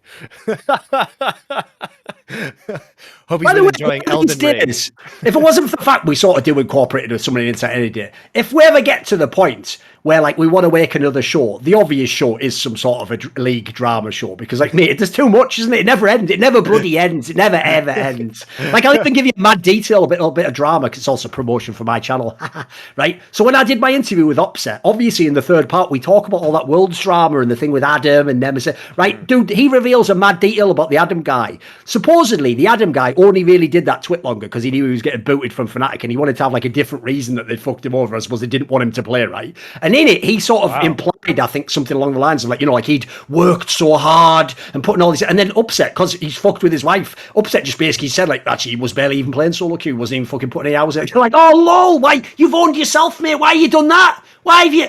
Here's the thing I'll never understand about esports. It's the number one rule of esports. It's not the same as your one that's correct about don't fuck with investigative journalists. Spoiler, some people in CSGO are going to find out what that's like, by the way. But okay, we'll put that to one side. The other rule in esports is this, Monty. If you have skeletons in your closet, don't go shouting about other people having skeletons in their closet, dumb motherfucker. Because guess what? They're going to realise eventually, why don't I expose the skeletons in his closet in return? Like, these guys are so dumb, mate. It's so mental. I do get, like, let's be real. He was a rookie. He's like a fucking, like, he's piss old. He's fucking barely been around in life in general. And that was his first split. I get it. He totally misplayed it. But, like, fucking hell, mate. That's a hell of a way to make a drama bomb and just have it blow up in your own face. And then, after that, remember, people only care in League if you play well in the game. Then just give one of the shittest splits in ages. Like, that's like a millionaire. He took so many L's in a row. I thought he was the Brazilian team in the final of the Valorant VCT Masters Reykjavik. That's just a fucking joke about the way they put the loud game or whatever. It's LLL in it. Whatever. It was a good joke. It was decent, but it was from the wrong game. That's my only problem. My only sin. I don't know if True. anybody actually knows the name of the team because they just watch Shroud yelling at the game That's through true. his stream. That's true. That's true. Uh, That also says something about esports, by the way, right? I actually would if it was like Peyton Manning watch like a fucking core stream because he's going to break the game down in more depth. Yes. I would never watch a stream that's even less depth than the main broadcast of the sport. Meanwhile, you're all watching Tarek or whatever, like, dude, it's lit, fuck, oh, she, like, what even is that? That's nothing. That's again, what the fuck is that? That's like, yeah, he may as well be like the paperclip pop up in fucking MS Word, just saying stuff while you do it. That's nothing. There's not even any commentary there. What is it? we should just replace him with the Tarek soundboard. By the way, if you guys want to watch good watch parties, watch them on our Twitch channel. We do them weekly for LoL and CSGO. So have a good time with us. That's a better use of your time. There you go. There you go. Indeed. Okay. Let's move on. We should probably talk about RNG and T1 Yeah. just a little bit. Which one do you want to start with? I mean, with T1, first of all, like, this is the obvious team that definitely isn't just trying their hardest in every game and going with that best possible draft and trying to get every draft advantage. Like, they're clearly not. And then on top of that, in the games, like, mate, you can just see from the way they play, they know they are going to win every single one of these games. It's ridiculous. Like, mate, Carrier just does whatever he wants in these games, as far as I can tell you. Because they can't stop him. They just shit all over everyone. I like how Gumayushi, currently he has the highest death percentage of any player on any team. At this and it doesn't even matter. It doesn't even matter. It's a fucking ADC. Korean ADC. It doesn't even matter. He's just dying all over the place. Exactly. He's died 31% of his team's death. Farfetch, which people have been very critical of for his Nautilus play, is inting play. So remember that guy who ints a lot? Now, true, Farfetch has 48 deaths compared to Gumayushi's 14, but the fact that 14 deaths is almost a third of T1's total deaths, and Gumayushi has been doing Gumayushi things. He's a cocky player, but what you're saying is, dude, he plays like melee range Jhin. He will literally like face check brushes with Jhin and just fucking die. He's playing like an absolute moron. So what you're saying is Gumayushi is inting, but it's not that far-fetched. It's not that. It's not as much as far-fetched by percentage. By objective quantity. It's still about a third. Still wild you've done it many times, isn't it? I know. Because remember, like, there's a world where a Korean ADC could go deathless in a fucking group like this, couldn't they, if they really wanted to?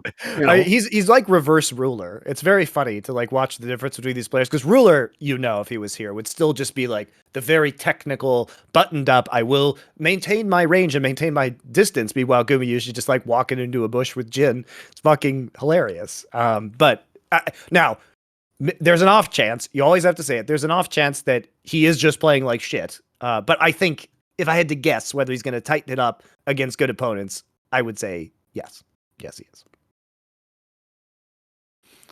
The other thing that's very important to note about T1 overall is that Faker, we noted this last year when he hit Worlds, was playing a very low economy style of mid lane. He's still playing a very low economy style of mid lane.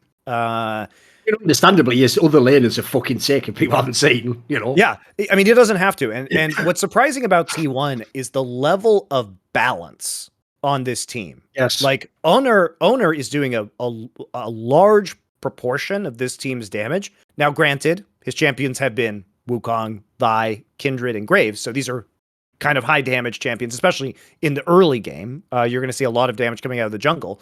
But as a whole, the team's damage percentage are very well balanced. Faker doesn't take, again, just like Worlds last year, he's not taking a bunch of farm after 15 minutes. Those resources are dedicated to other places. He, in fact, is the lowest mid laner in the entire tournament, even lower than Jojo Pian, who's fourth lowest, but against the actual teams that we'll see in the next stage. He's the absolute lowest. Jojo Pian is the second lowest amongst teams in the Rumble stage. Faker's only taking 19.9% of the CS after 15 minutes, which is super low compared to who's the top right now. Caps at 22.5%. So you really see how how it's being allocated in terms of resources.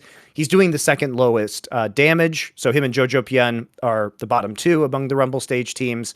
So he's playing a more supportive role. He is enabling his jungler. He is enabling his side lanes. This is the style in which he plays. Now, part of this too is you should fucking be impressed with Caps, because Caps is doing a whole lot in these games, and he is absolutely the biggest carry on G2 at the moment. But it's a very, you really see T1's flexibility, and Faker can, I think, pick up the slack, especially if he's playing champions like LeBlanc in these games, but he doesn't have to because they're so good at adapting the situation to who carries this game, which makes them really, really dangerous. And you can contrast that with also think about this, Monty. That also means that they could even play against Xiaohu and Caps, and even if those players get ahead, it might not even matter. Faker's essentially already playing the style that neutralizes that. Yep. Yeah. And I think matter. Yeah, I think what, if you contrast this with RNG, RNG is very much about Gala, at least in this group stage. Very, very much about Gala. Gala, among all players in Rumble stage, has the highest damage percentage at 28.5. He's also, he's taking up an absolute monstrous amount of damage for this team. And that's with him also, he hasn't had the greatest laning phase. It's been more aggressive, which has been good to see, but they've been against worse teams. So I guess the highlight for RNG as well, in the LPL playoffs, RNG kind of stumbled in the early game and like came alive later in the team fights. They still have that late game strength, but they've also just smashing teams early, which is very, very good. Gala's damage after 15 minutes is 32% of his team. And even just in raw stats, he's at 690 DPM. So he has been pumping it out. So I think the real key factor as we look forward for T1 and RNG is whether RNG is going to run rampant with Gala on this carry position, because Xiaohu's also been kind of playing a lower economy mid lane style. But whereas it feels like the carry load is more evenly balanced on T1, it's a lot of Gala on RNG. It is a lot of Gala. And that's not necessarily a bad thing. It just means that if Gala is shut down, does Bin pick up the slack, right? Who's going to be the next one in line? But Gala's been... And if people didn't hear, because obviously, again, we'll repeat it in case you didn't watch the episode that had, who was it? Dagda, that was who we had as the guest from the LPL. He said, in line with that, the problem is, because people remember being only from 2020 Worlds when he was on Sunni, they all think he's a monster like that. He's going to like stop. He actually hasn't been that great in the split, like, guys. He's not actually, they're not going to just play hard through top. So like, it makes sense the way the team's running at the moment. But he has been playing a lot of carries. I mean, his games are like GP, Jax, Aurelia, Gwen. Like it's a carry top meta that we're seeing develop here. So maybe Bin can be powered up. And also, to RNG's credit, Wei's early game was a huge problem. But it seems like since we've seen the champion pool kind of shift over to like Viego, Graves, Wukong, he's been doing better. And he was the big flaw in the LPL playoffs. I've got one, since we're talking top lane, one thing I wanted to ask was this. Why do you think, why is Jace not played? It's only been played in 6 games. Well, Jace got nerfed. Right. Okay. Yeah, he got pretty heavily nerfed, especially in his laning phase. He's a lot more brittle now in terms of his health and armor. And so his health and armor scale better now, but in the early game, he's more vulnerable. Because I was thinking with the higher ping, it'd be harder to dodge the shock blast and stuff, but I guess it doesn't matter overall. Yeah. So we have seen some Jace play. I don't think he's like... T1 played one, didn't they, I think? Yeah, he's not... let's see here. How many times have we seen him play? Oh, look. He's played 6 times in this tournament. Yeah. Yeah, there have been a number of Jace games, but I see 4. Oh, that's a ban, sorry.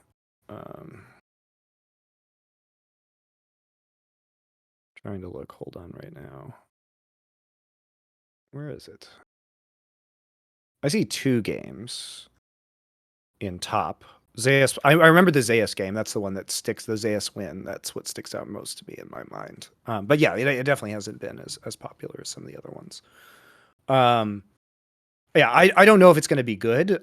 My feeling, Thorin, is that T1 probably won't play Jace in the next phase of the tournament against good opponents, because he is going to be more vulnerable in that. Actually, it looks like there were only 2 individual players playing Jace. Yeah. I guess one of them was just so he can do whatever he wants at this point. Yeah, yeah, exactly.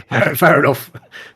So I think probably that is not going to be played in the future. I think they wanted to show that just so they could win with it and put it in their opponents' heads, but I just don't think Jace is I think his laning phase got really smacked, so it might be a little bit... That's another reason also, unfortunately, if you're matching T1 up against any of the other teams, it gets a bit depressing. It's because no one else can go all lanes. They can. They can almost do any style right now. So the problem is that means A, hard for you to know what they're going to do, and B, they can just adapt to like you're saying, if you're playing through one lane, it's telegraphed what they're going to do, isn't it? Yeah, I think if you match these teams up in your mind, like Faker and Xiaohu are playing a pretty similar style, I would say, at the moment. Zeus has been great in the top lane. I would give Owner the advantage over Wei. I think you'd give Gala the advantage over Gumayushi based on the games we've seen at MSI, but also with the caveat that Gumayushi has obviously been playing badly, I assume due to apathy, but it's possible he's just playing badly. Keria, probably you give the advantage over to T1 at support.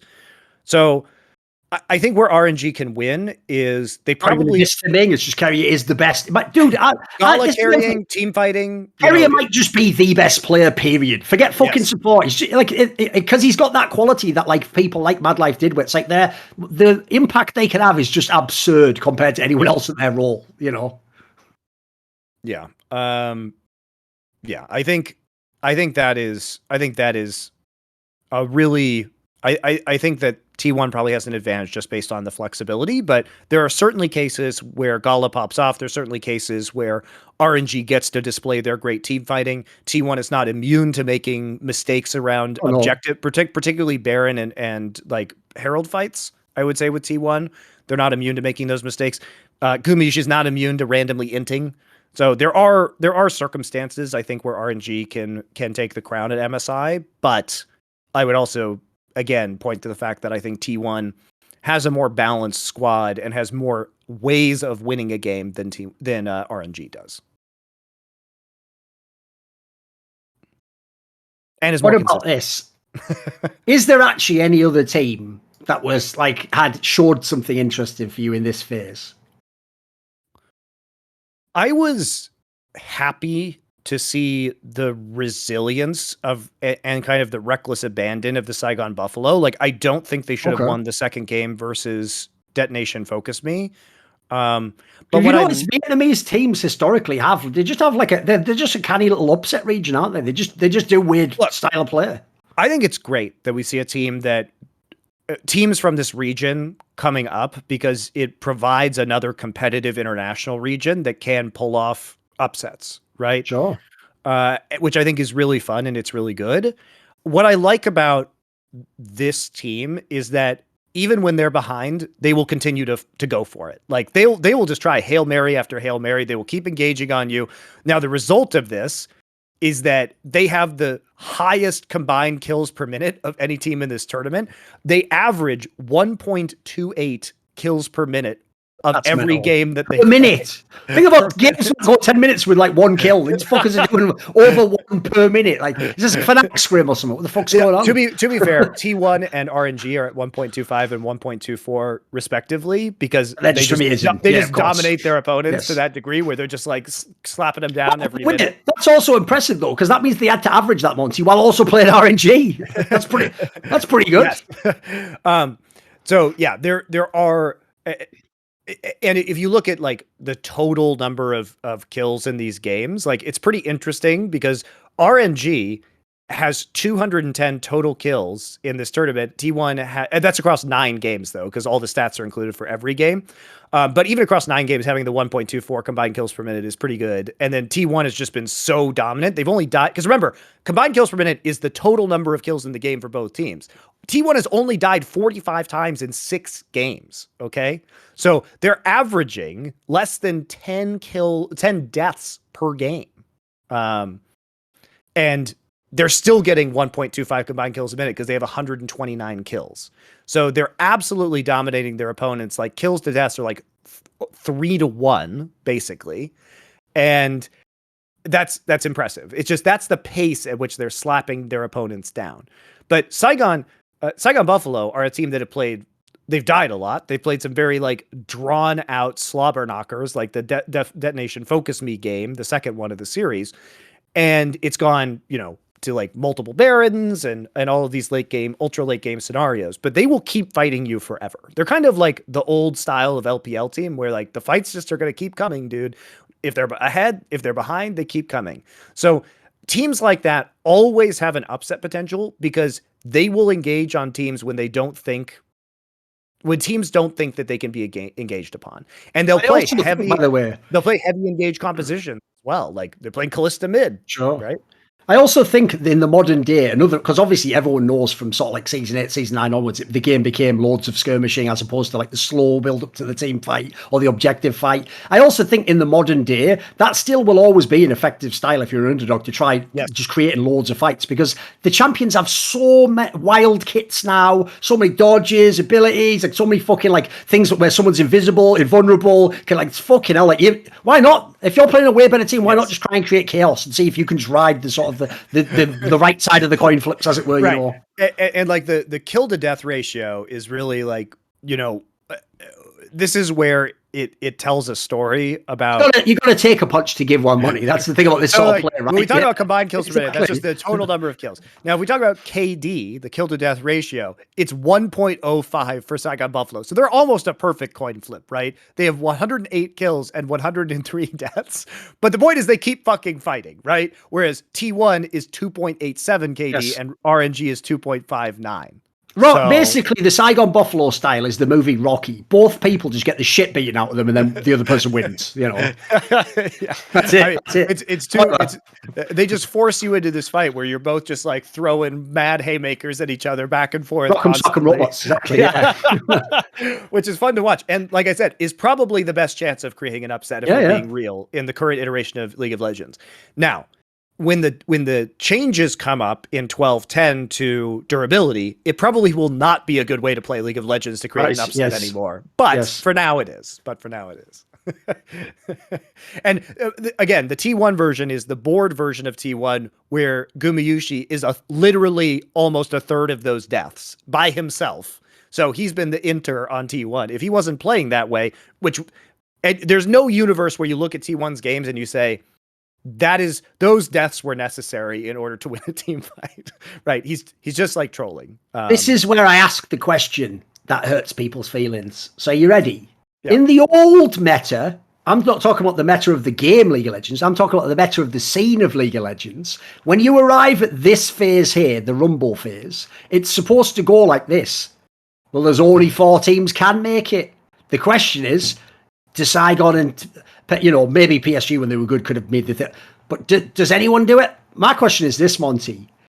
How does EG do against Saigon Buffalo and PSG Talon? That's what I want to know. Because here's the problem. It's all well and good saying G2's so good and T1. I want to know how they do against them. Do they drop any games? Do you think one of them beats them? I don't know. I want to know. What do you think? Because that's going to be unfortunately, that will be the egg on the face. If they come like near the bottom of this group, it'll look a bit dodgy. You've got to make the playoffs. Come on. Got to make the playoffs. So I think EG will do okay against PSG Talon. PSG Talon plays... They look a bit shit, I have to say.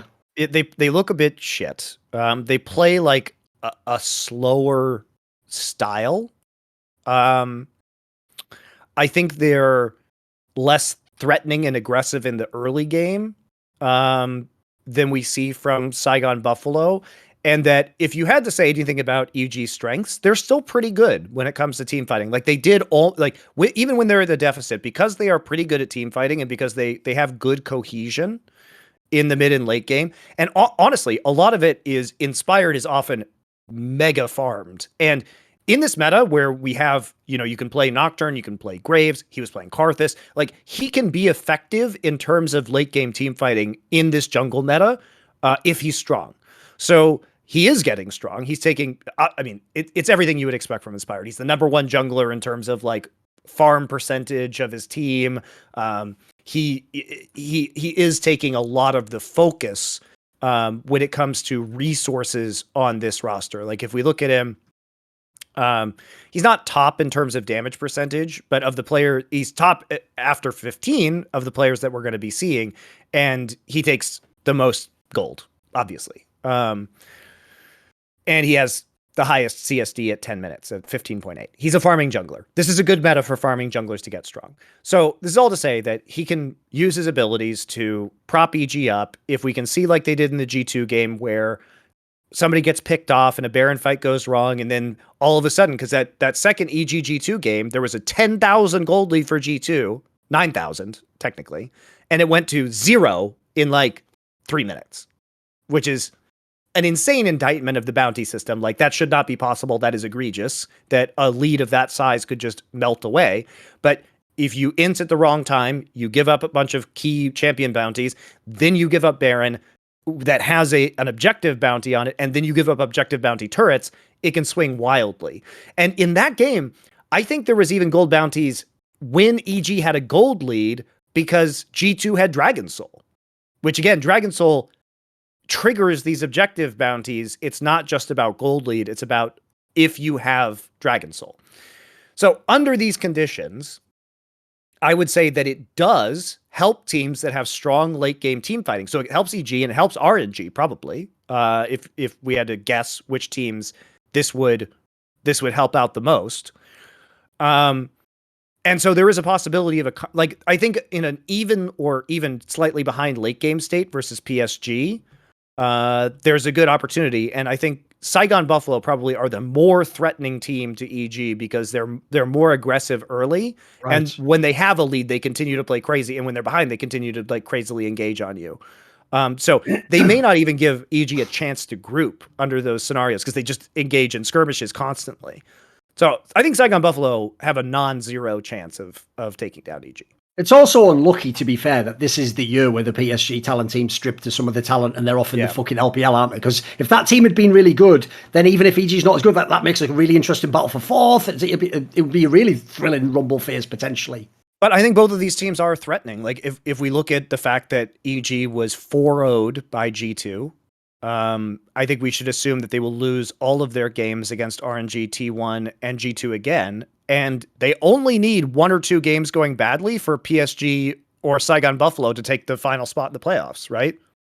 Well, I'll tell you, one game. My one fear about this particular Rumble phase, Monty, in light of the fact that I've done all that great work battening down those motherfucking narrative hatches about NA Talent and taking Jojo and fucking Danny, if they somehow fluke a BO1 on RNG, oh, it'll all come back so much worse. Freak will be all over Twitter doing his usual. It'll be even though it'll be a BO1, it'll be a nightmare, mate. Even though it's the ping, I can't handle it. I can't. Please, no, please. I can't. Please, it can't happen. Just gods, please. They must lose all those games. They must. Because I'm not going to be silly and say they'll beat T1, although. Now this is now in a fucking future highlight clip where they magically do somehow. But yeah, RNG is the one that I'm worried about. If they somehow fluke one game, it's all right, Thorin. Now we can report tweets for false information, so we can flag his tweets. That's the joke about that feature now. False or misleading information. Just report them. In fact, I think NA fans are not going to like to hear this, but if you just think about there were actually those Twitter warnings, but by like the game money. So when someone puts the copium, like I actually think that like Jojo and fucking Danny will be able to compete in that. It just puts that like exclamation mark, like this is misleading information. That's what I'm saying. Actually, the Jojo Faker will shit all over. Like it'd be amazing, wouldn't it? I know. Here's a link to Summoning Insight with the true take on the strength of these things. There you go. But I think NA fans are click here to read more about the dangers of NA hopium or something, you know. Exactly. Fuck fentanyl, NA hopium, the real pandemic. So I think unfortunately for NA fans, because Saigon Buffalo and PSG both exist within this group stage, you'd have to say that there is probably less than a 50% chance that they make it through to the playoffs. Just statistically, like especially also because here's another factor as to why, Monty. Normally, the other thing that protects you as the 3rd or 4th best region is you're hoping you'll get a cheeky upset off one of the big teams. Like maybe I do beat RNG. I don't think you can sort of go into this phase with that. In this phase, really, if you're EG, it is all about beating Saigon Buffalo and PSG. That's like number one. That is your number one fucking goal. Yes. And by the way, God forbid that a PSG steals that one of those wins off someone. Then your nightmare begins. You know. Yeah, and if there is a steal from one of the top 3 teams, that's going to be a huge determining factor. And if could lose one, maybe if they don't need to win a game or something. Yeah, exactly. And if EG splits with one of these teams or drops a game to one of these teams, and then that same team like randomly beats RNG or G2 or T1 or something like that, they're basically done, guys. Yep. Or it's going to be a tiebreaker potentially where 2 teams fight it out for the 4th seed. But it's not that EG is a worse team than these 2 teams. It's just that when you consider all of the scenarios within this tournament, because Saigon Buffalo and PSG are at least capable of creating upsets, it's probably 50% or less chance that EG actually makes it into the top 4. That's just how the statistics would play out on this one, I think. Because they're just not enough better than those teams to make it a likelihood. And at that point, you're saying it's like 25%. If they have a 50% chance of making it out, I don't think it's unreasonable to say that 25% to PSG and 25% to Saigon Buffalo. Like that feels right to me. That feels right. Indeed. So, unfortunately, I think this is just going to be a learning event for EG. But I do have hopes. Like I've said repeatedly, I do have high hopes for this team in the future. I think that this is going to be a really big learning experience from them, and this is a team that needed this international experience to improve moving forward, and they've shown very regular improvement throughout this year. Even if somehow they chalk it up and don't make the playoffs, I don't blame EG in the sense that, as I said, it's like TL and C9 are the ones who should be fucking here right now, so they're the teams I blame. EG, they've already punched above their weight. That's fine. Yep, it's fine. Yeah, and I think especially by the time Worlds rolls around, like obviously the story of NA is Team Liquid is probably the biggest disappointment in North American history. People just somehow that narrative got washed away, by the way. I have no idea how that hasn't been a bigger story. We talk about it on this show all the time. This has to be everyone is biased to Bjergsen. So everyone's biased to Bjergsen. Dude, they don't even no one even counts that against his career like a black mark or something. Losing to nobodies and not even making the final in the shittest split of all time. Like what? With the most stacked roster while being paid more than God. In NA. Yeah, exactly. While being paid millions of dollars. Like fucking hell, boys. That roster, like no joke, probably cost 3 times as much as the next roster in NA. 2 to 3 times as much as the next roster. So even fans over Cloud9. Yeah, well, Cloud9 actually didn't spend that much money. No, but they're gonna think, oh my god, all the imports and that stuff. It's exactly. TL was not only the biggest disappointment in NA history, it was probably the worst result for dollars spent in terms of value per dollar. It was absolutely trash. So this team either has to improve dramatically. Like their performance in spring doesn't matter if they make Worlds and make it out of groups. Then all is forgiven, right? But it was tragic the way. And by the way. Here's the thing, Steve. You did it, mate. You're beating Reggie's records. Of course, the record in this case was worst team dollar for dollar with a placing. He did it with Sword Art. I thought he really set the bar hard, boy. You must be a poll voter or something, mate, because you fucking got straight over that thing. Well done. Yeah. And especially because NA was so not competitive this year. Like they only had to step it up mildly to win the region, and they couldn't even do that. TL is a massive. That's why I can't wait though, Monty, because here's one thing I am looking forward to. The timing that Bjergsen's on TL, they've just failed and they're getting paid. And then Jensen of what? This is like WWE, mate. Because that's like, he'd never play with Cloud9 again. He had those issues in the way they benched him. Oh, but what's going on? It's like that fucking Loki scene from Avengers. You must be very desperate. We actually haven't talked about Jensen. It's ridiculous. We've had too many weeks off. We haven't talked about Jensen. I mean, it seems like a great signing. I also think Sven's support will be good. I think it'll be good. Sure. I think generally the team rebuild looks good. Everything makes sense to me. I would expect, by the way, that to be the best NA team. I would expect that to be the team that wins summer. And when they do, by the way, when they win summer, I hope every GM in the league just takes a look in the fucking mirror and goes, I'm the guy who wouldn't sign Jensen. Like, yeah, good job, dickhead. So we'll wait for that one. But I suspect that's what's going to happen personally. But yeah, it's going to be fun for sure. By the way, there's a cool thing for EG. When you come back from this tournament, you're facing better competition when you get back. Now, if you win summer, by the way, that would be epic. That would be an enormous competition. Whereas you see everyone's sort of putting an asterisk next to spring because of all the fuckery, aren't they? So just sadly the way things go. Yeah. But I think Sven's work ethic is really excellent. I think he'll be able to transition very well to support. I actually think it'll enable him better now that he's like a more veteran. He's a very vocal player, and so I think it'll suit him because he's now one of the ultra veterans. He knows what's good on support from working with one of the greatest Western supports of all time in Mythy, right? So he'll have a very strong leadership role within the team, which I think will be great for him. And he's mega grinder, so I'm sure he'll do well.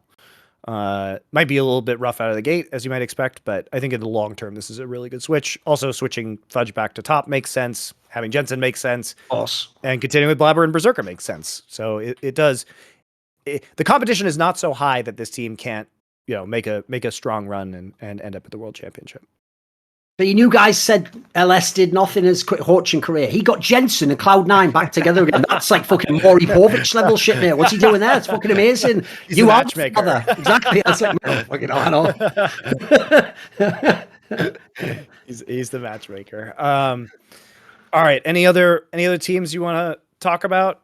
Are we done with the MSI preview? I mean, all we can say is like the problem with doing the preview of these teams, guys, is again, we really didn't see anything. Like the good teams are not going to have shown anything. The practice environment and the server problems, they created games that probably are not going to be reflective of what we're seeing in the rest of this event. The ping is going to make the meta weird, even though it's stabilized and is like fixed now, right? So not much to say. Not much to say. It was pretty boring. This is why we devoted so much time to other things. We can take some viewer questions though. As usual, GrogCoin Lounge on the Summoning Insight server. If you get GrogCoin through Rally, if you have 25 quickly get a glass of water. Yes, you may go get a glass of water. While I describe how to do this. We have the SI Questions channel. Get your GrogCoin. By the way, crypto's way down, so GrogCoin, cheaper than ever. There's your plug. GrogCoin, now at a discount, thanks to the crypto economy. And if you have 25 coins, you can ask questions, which we will answer on the show. We're going to save some of them for specifically the Spotify version of the show. So there'll be some Spotify exclusive questions at the end. You guys can go sign up. We have the video version on Spotify now if you prefer to watch it on that platform instead. Yeah, so there are instructions. If you go onto the Insight on Esports Discord server, GrogCoin Lounge has been a post about how you can become a GrogCoin 25 enthusiast and ask questions. And also just great discussions. It's a fun server to be on if you want to talk about the matches as they're playing. A lot of hardcore fans are there. And it's a good time. So definitely join our Discord. You can also sign up with various roles. So tag yourself CSGO, League of Legends, Valorant, whatever games you like. And when we make content, you'll get tagged. So you'll know the instant our stream starts, the instant the content comes out, if you prefer to get notified that way. Otherwise, don't sign up for roles and you won't get pinged. Very, very simple for you. And subscribe to all our channels again. You want us to talk about Bo. All right. Well, I don't know anything about Bo, guys. We're not going to talk about Bo because I never watched really any of his LPL games. So I don't have an opinion about the Haru and Bo 2 Vitality thing. I know Bo is a very strong player, allegedly. You have any thoughts on Bo? Oh, the fucking jungler guy. I mean, I barely watched him play because obviously he's like an LDL player or whatever the fuck. So, I mean, the hype was big around him. It's certainly an interesting move. I think it's kind of shocking, though, because, I mean, Vitality's had 2 teams they've committed to with Southmid, and then what? He's just out, wasn't it? How does that work, And he even did a thing the other day where, this is just bad timing, obviously. He had like a fucking thing the other day on Instagram, like, win this Vitality jersey. Like, what is it, your like actual starter one or something, you fucking idiot? What are you talking about? Like, you're not even in the team. Like, you should fucking win a jersey. Anyway, that wasn't really about Bo. That was mainly more stray shots to Selfmade there. But also, they got Haru coming back, True. Yeah, might be interesting. Clearly there was, I mean, from watching Vitality's game, clearly there was a irreconcilable. We talked about this. They have no early game plan. To run a different jungle, put it that way. Yeah, they're not playing well in the early game. They don't seem to have a cohesive vision of the game. Something had to change. Also, spoiler, if you know anything about solo queue, when you have 2 superstar name solo laners and you lose a lot, the jungler's going to be fired. Like, that's just how the game works. That's how the fucking cookie crumbles. We all know how that works. Enough said. All right. Questions. Now, more Butt Pounder 420 references. We're finding the new ways to say it. So pounding on a butte, as in like a mountain, 759. Pennywise, pound foolish. What are the things you find you shouldn't cheap out on? Oh, man. Oh, it means like in life. I mean, the obvious answer, the number one answer, and the reason I'm going to say number one is because I used to be terrible for this, and I guarantee the audience is terrible for this. Food. Yes, exactly. Why the fuck of all... Like, someone once phrased it this way. You know when people say that famous thing? It's not even true. You just have to cook for yourself. You know when they go, eating healthy is more expensive. It's your body, you fucking retard. That's the vehicle to go through life. Like, someone once phrased it like this to me. I don't want a budget body. It's the best way to phrase it, isn't it? It's like, here's the thing, would I rather have a Lambo or my body be the equivalent of the Lambo? I think I'll take my body being the Lambo because my body has to drive the Lambo anyway. So, like, your whole experience is going to be from your body. So I would say, for no joke, high quality food. Yes. Like, for example, I mean, I've told this story before so on the side select, so I'll briefly say it now. Like, I actually thought I didn't like steak, but that's because I grew up poor and I was always eating the cheapest steak. And because it was very cheap cuts, we would overcook it. It would be well done. And so I thought steak was just really dry and chewy and hard. And I thought, why the fuck are people getting steaks when they go there? You get a burger, and what I learned was, when I got a little bit of money from CSGO and I'd be in some fucking hotel in Serbia like 11 at night after a flight, I would be like, you know what, fuck it, I'm gonna shell out, let me get this filet mignon. And then they'd be like, well, sir, that's actually better done, medium. I'm like, I'll give it a go.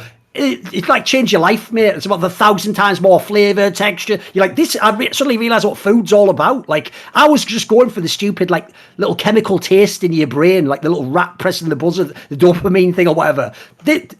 Food for real is probably one of the best experiences in life if you properly engage with it, Yeah, I would have the same answer. It's also, the expense thing is definitely overrated because so much of... You just bought that fucking smoker. I bet you're loving it. Oh, I have a smoker now. It's fucking great, dude. So here's the thing about good food. It's less of a problem if you're European. You already get good food because the quality of produce there is much higher. The standards around dairy products are much higher. The standards around meat products are much higher. So you're probably getting healthier food. Now in America, because we have horrific factory farming, you really have to be much more careful about where you purchase your food and like reading ingredients, even on whole ingredients like raw meat or raw, less of a big deal with raw vegetables, I would say.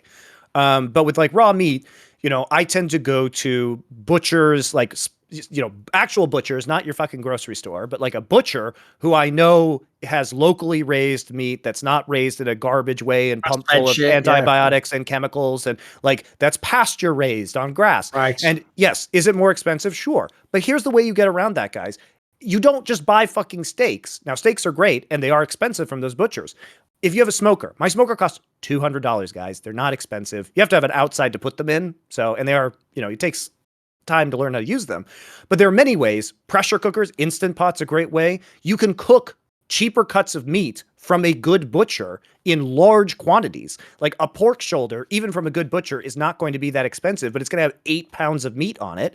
If you cut it up right and you put it into an Instant Pot and make pulled pork, if you don't have a smoker, an Instant Pot costs you $80. And it's so incredibly useful. Make good whole food from home. And the value you get of like nutrition per dollar on raw vegetables, processed food is cheap, but it's cheap because it contains garbage ingredients and someone is making a profit on you. Okay. Yes. They have to make a profit to advertise to you.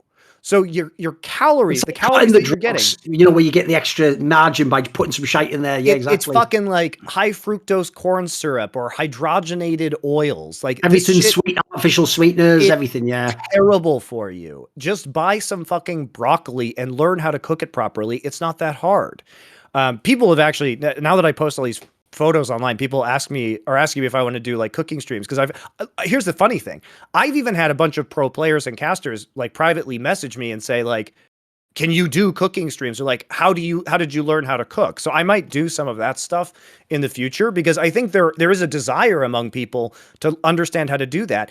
And I think that people just don't know how to get started. And I can do shows that are very easy cooking, or like, here's how you make a lot of food that you can freeze at one time. So you don't have to be cooking all the time. You can just freeze it, eat some this week, and 2 weeks later, when you're not tired of it anymore, thaw it out and come back to it. And it's still going to be better than the shit you buy.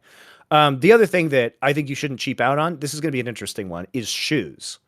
And here's where you make the mistake about shoes.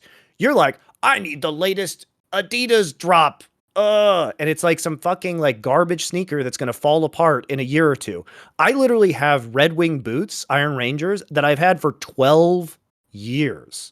They cost $300. They've lasted me for 12 years. Red Wing I can literally take them into Red Wing or send them back to Red Wing. They will resell them for free and then send them back to me for life. Now, the value of that, having a good fucking shoe that's made out of like real leather that stands up to the elements, you are throwing away money on those garbage hype sneakers. Again, if you see an advertisement, it means that they have enough money to pay to market it to you. So there's a famous concept, if people don't know, that in a lot of markets, the best brand isn't the one that does the most marketing, because that's how the middling brand catches up to the best brand. The logic goes. So I'll give you an example. Another one I was going to say, Monty, if you're a gamer, is headphones, because I always used to buy the audiophile level headphones from Sennheiser. Now, Sennheiser back then used to sponsor one esports team. It was a small Danish team, and that was it. They didn't have, like, if you know, back then it was SteelSeries was everywhere. Every fucking person was SteelSeries, all that. Then eventually it became the HyperX and all that shit. Like, the problem with those is, and obviously we're not sponsored by them right now, so I can say this, is they are sort of made with, like, they're made to sort of fail after not that long. They're made with fairly flimsy materials, and the price point might be all right for you because you might think I can't afford the Sennheiser. It isn't. Here's why. Because the price point is actually too high to be that disposable. When you get the Sennheisers, they cost you $200. They'll last you 10 years if you keep them in good nick. And they also don't do that thing which they used to do back in the day on the cheap headsets. You know those pieces of shit where they make the wire part of the headphone? So if the wire breaks, you have to buy a whole new head. The Sennheiser one, you unplug it. You can just buy the cable for like €2 and put another one in, like, and you can replace all the inside part, everything. So like these, that's another thing. It's well worth, like, the durability is just, and the sound quality is obviously way better, you know.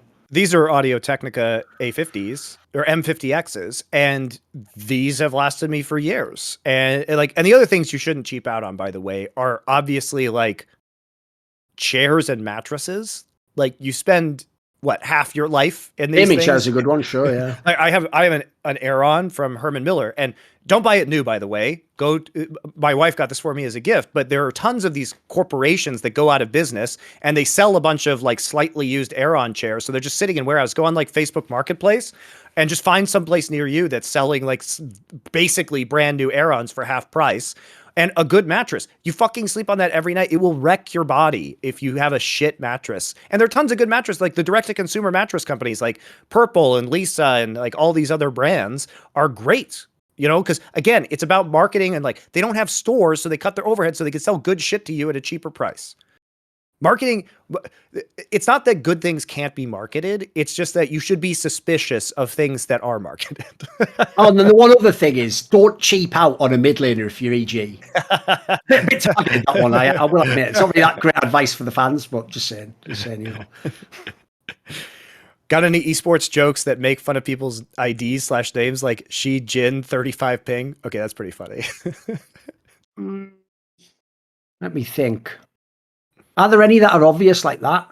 Let me think. I can't really think of any that are coming to mind.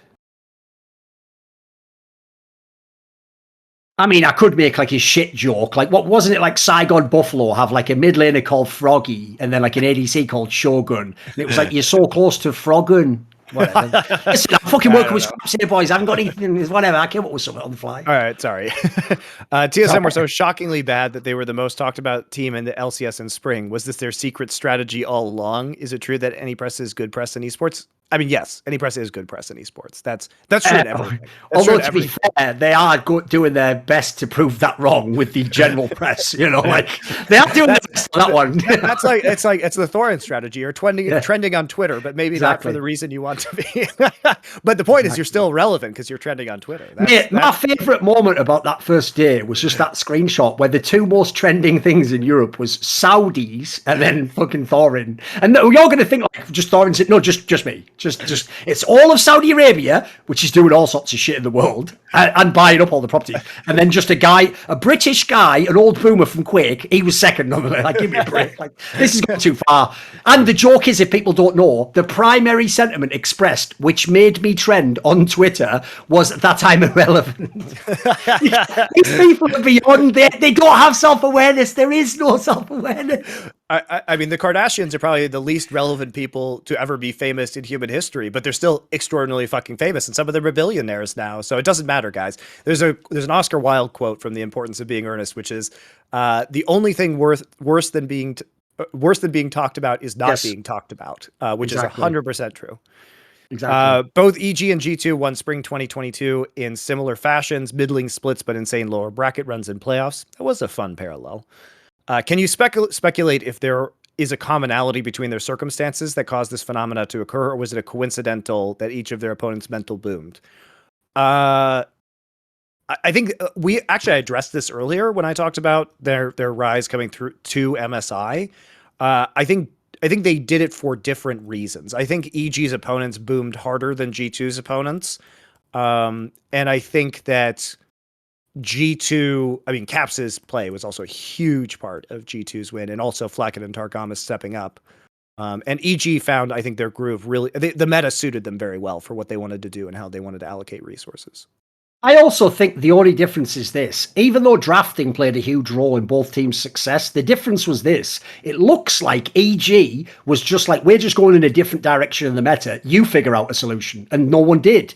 G2 actually looked like they were constantly proactive and hiding things and tricking people with things and then making you think, look, this isn't even the strongest pick, but secretly that is the strongest pick. Like, it looked like the difference was, to me, one was a bit more obvious and one was a bit more out there to me, or they were sort of shaping the meta themselves and driving it. Yeah, I think that's fair.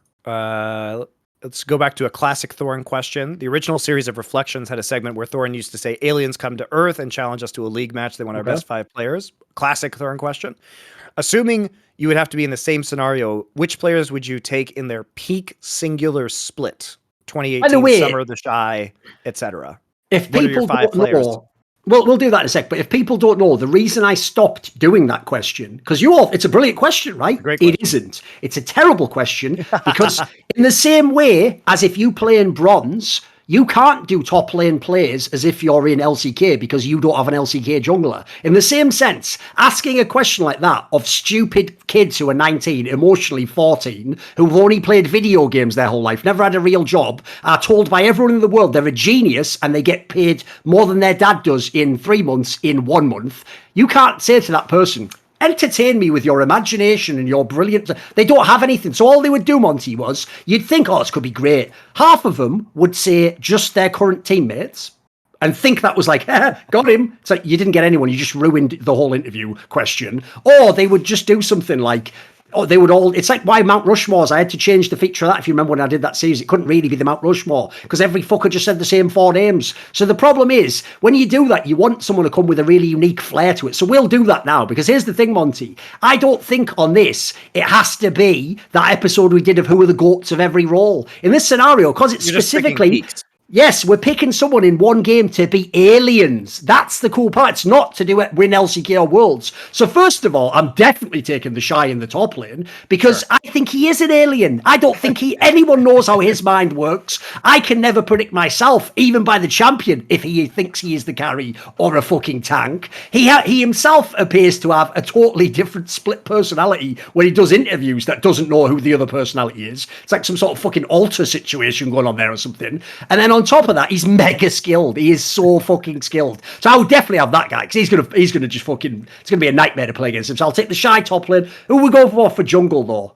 Because it can be any area in history, right? So we got any jungler here. I think you take, in terms of peak players and like surprising ways to play the meta that nobody else did, I think you have to take the Dandy Mata combination from 2014. Okay, that's fair.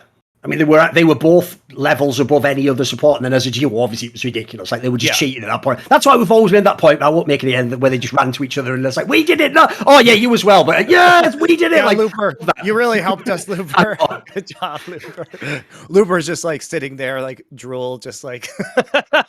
Well, here's the funny thing, by the way. Even though, for example, again, this is why it's not a GOAT discussion. I'm sure people would want us to take like Uzi I as the ADC. You know what? Bearing in mind, we're going to make a team here, Monty. It's not just like, it's not fucking old IG where everyone thinks they're the carry lane. If I have the Shy as my top laner, I'm taking Ruler or fucking Prey as my ADC. Yes. You know what I mean? Somebody who's just going to sit there by themselves. Exactly. That's what I want. Perfect. Exactly. Perfect. Rock's Tiger's Prey, just sitting there by himself on Ezreal, last sitting minions with Q. And by the way, you know what's mad? If we're going to make this team just to make it complete, who should we... I feel like for the mid, I actually wouldn't take Faker. I feel like for the mid, I might just take like Prime Rookie or something. We have the Rookie and the Shy, which is a classic combo. And let's say like Season 8 Rookie or something. He's fucking unbelievable, wasn't he? He was just so good. He could beat anyone. Like I think that player might beat anyone if they played them. If you go in a time machine, you know. He'd definitely be up there. He was a fucking sick player. Yeah. That's I think you make an argument for like 2013 or 2016 Faker as well, but yeah. Yeah, I mean, if 2012 Froggen's not available, obviously, then we'd go with the backup options. You know, we have to. If you didn't want to, if you wanted to take non-Korean players, I think you take like 2012 Diamond Prox, because he was another player that was like he was doing such weird shit that was way ahead of his time. That, I mean, realistically, aliens would have a very hard time playing against Moscow 5 of that era, because they were. They actually say, by the way, that we have to try and beat the aliens, or we just play the aliens to save the world. Oh, to save the world, right? We have to win. Okay, that's the problem. Because if it was just to play aliens, I might just pick reckless and let the aliens wreck him. Shit team around him, and then the aliens just wreck him, and I'm laughing like, never said what side I was on, you know. It's like that famous meme, you know, the one where it's like, I plan to change the world, and then it's like the fucking Padme meme, like, for good, right? It's like, for good, right? That's me when I do these questions. Any memorable performances from loser in a 3-1 best of 5 in any what a fucking esports? Specific example. I know it's mental in it. What a mental example. So it has to be the loser of a 3-1 best of 5. That's the thing. Fuck the 3-1 part. Believe it or not, there's a great example of this. In Counter-Strike, we have one of the best examples ever of a team losing a best of 5, 3-0, and playing amazing, which is the Astralis team that became the greatest team of all time. In their I think it was actually their 4th event together. They just won the previous event and stopped it. They lost the IEM Sydney final to FaZe Clan, who had a stand-in. They had Exist, the old NIP player, standing in. And the final was 3-0, but every game was 16-14 or overtime. And it was some of the most exciting CS you've ever seen. So, like, there's an example of where BO5, it doesn't have to be 3-2 to actually be an amazing game. The point there is Astralis could have won 3-0, but they lost 3-0. The problem is in League, it's a bit harder. Like, in League, we're probably going to have to go for some, like, classic Korean series or something here. Like, who even goes 3-1 though? That's the problem. Because usually 3-1 is a stomp. Yeah, and also technically top esports against RNG was a 3-1 that like top esports maybe should have won, right? They should have won that. Actually, that's actually a great example. If you want a recent one in the LPL playoffs this time, top should have won all 4 games of that series, and they lost 3-1. So that was pretty memorable to me. I was like, I haven't seen this one before. That was real weird. I can give you an old school example because I just have a memory like this. If you go back to season 4 summer, and it's SK Gaming against Alliance, when Froggen and the team, and it's a 3-1, but it's another really close series. Like, it's like back and forth all the games. I think it's SK's even leading in most of the games early on. They lose the series, but that was the team that went to Worlds, and then Monty like secretly coached, and then Svenskeren unsecretly fucked. Anyway, you know the story. We all know the story. And then sadly, the worst consequence. This is why, Monty, your character is your destiny. Because due to what I hold against Svenskeren at this point, look, it's so many years back, it's not even the fucking incident. It's that he dared to let fucking TSM get into the playoffs one time ever at a Worlds. And I will hold that against you. Look, you almost made up for it by preventing them from getting into playoffs at Worlds in future years. That's fair. You know, you gave me a couple back, but that one, but Amazing's still talking about it. He's still talking about being in the final. Love him, but that's ridiculous, you know. So I do hold that against him. Of the Riot casters, who do you feel has done the best job of standing up to Riot / refusing to toe the party line? I mean, it's clearly Shox, right? Yes. If you look, here's the thing though. She's done it in a very shrewd way. She's never actually had a dispute with Riot. Because in words she never has. So she plays the political card right, but then she still gets everything she wants behind the scenes as far as I can tell. The money, the power, the days off, do all the... By the way, if you don't know, what she's about to do right now, she is actually donking Riot right now. Yeah. She is working a rival event, which arguably might even now be bigger, and then will almost certainly just waltz back into League of Legends and do whatever the fuck she wants. It's bigger in terms of the fans who give a fuck about Shox. Yes. Because like is it objectively bigger with Chinese people watching? I mean, it's also bigger for a career as well. You know, it's like a time for her to branch out and do something else as well. But, you know? But also, in terms of people who speak English watching the event, the major will almost certainly be bigger. Oh, of course. No, but there's another reason why I do think it's enormous what she's doing to Riot, Monty. Because what she's going to do now is she's going to be one of the people Riot has to pursue. They don't like that. So, for example, if I were her, by the way, I'd go even further. I'd go host like a fucking Rainbow Six Major next. I'd do a Valorant event. I'd make it so it's like, if you want me in League, you better acquiesce to all my demands. And I'll say this as well. As much as people are like, well, whatever, you know, the host doesn't change the viewership. It changes the experience. Tell you what, she's the best at that in League. She's just got all the fucking the pattern nailed down, everything. So she's got to be up there. I'm trying to think who else would be in the mix though. Because if you want a Riot caster, who else from a Riot? The problem is most Riot casters have done fuck all, guys. I don't think any of them have done, except the Shox have had a backbone even really. They've just had the odd moment where they did something right. Yeah, The problem is, Shocks actually didn't participate in LEC, which is the first time somebody's actually done Yeah. something since Papa and Doa and I refused to go to MSI that one year. But we weren't Riot casters, so they, Shocks was bold because obviously she was threatening her day-to-day livelihood, whereas we would have just been like, we actually, we would have been fine just working for OGN and doing Korea, and not going to international events, right? It was a totally different form of income for us. I mean, on some fucked up level, if you want to take it the most extreme definition of like stood up to Riot, on some level, Froscorin's done it. Yeah, that's true. She's called him out for some shit and said some things and fucking. By the way, never provided any evidence or told us who did these things. Sure. Which is, I don't know why she won't do that. I want you for standing up against Riot, okay? Not least because here's the thing. You know what? I'm not going to name names on this one, but for the love of God, understand that when Riot fucks you and it's over and they resolve it, shut up. You've now succeeded. When you say anything that then implies, don't be mad at Riot, guys, and it's not their fault, all you do is make a rod for the next guy's back. Because what happens is now, the next guy who stands up, he looks back and every other person never stood up properly. They all acquiesced and bitched out at the end. Don't do it. Like, you actually are not just selling yourself down the river, because you are selling yourself, by the way. You're lying. You're just openly lying. It's worse. You're selling everyone else down the river. So please don't do that. Like, you've already won. I know they're going to hold it slightly against you. But that's why in this game, this is the secret to esports, by the way. This is how I got this far. You have to be even better at your job, but it'll allow you to fuck with them. So that you max out the performance ability, and then you can have a little bit of wiggle room and fuckery. You can't be average and do that. So you better be amazing at your job as well if you want to stand up. I mean, what's crazy to me about Froscorin is that she is currently doing a League of Legends show on the LoL Esports YouTube, and apparently. After all the things you see, dude. And apparently is I saw her in the trailer of that new fictional show that they're making on Paramount Plus. Right. They're like the gamers. She's like a talking head interviewee in that. So this is a person who said that they're basically implied that there are biased and potentially bigoted hiring practices at Riot, and then continues to do work for this company that she thinks is immoral. And also, Riot apparently will continue to hire her, even though she says that stuff about them. I know. There's another thing, mate. Imagine being quick shot. All those years you worked there, you don't even get your fucking. They haven't even got your back. What? Meanwhile, Duncan, I get boomed by Riot because I said their formats are shit, and I get blacklisted forever.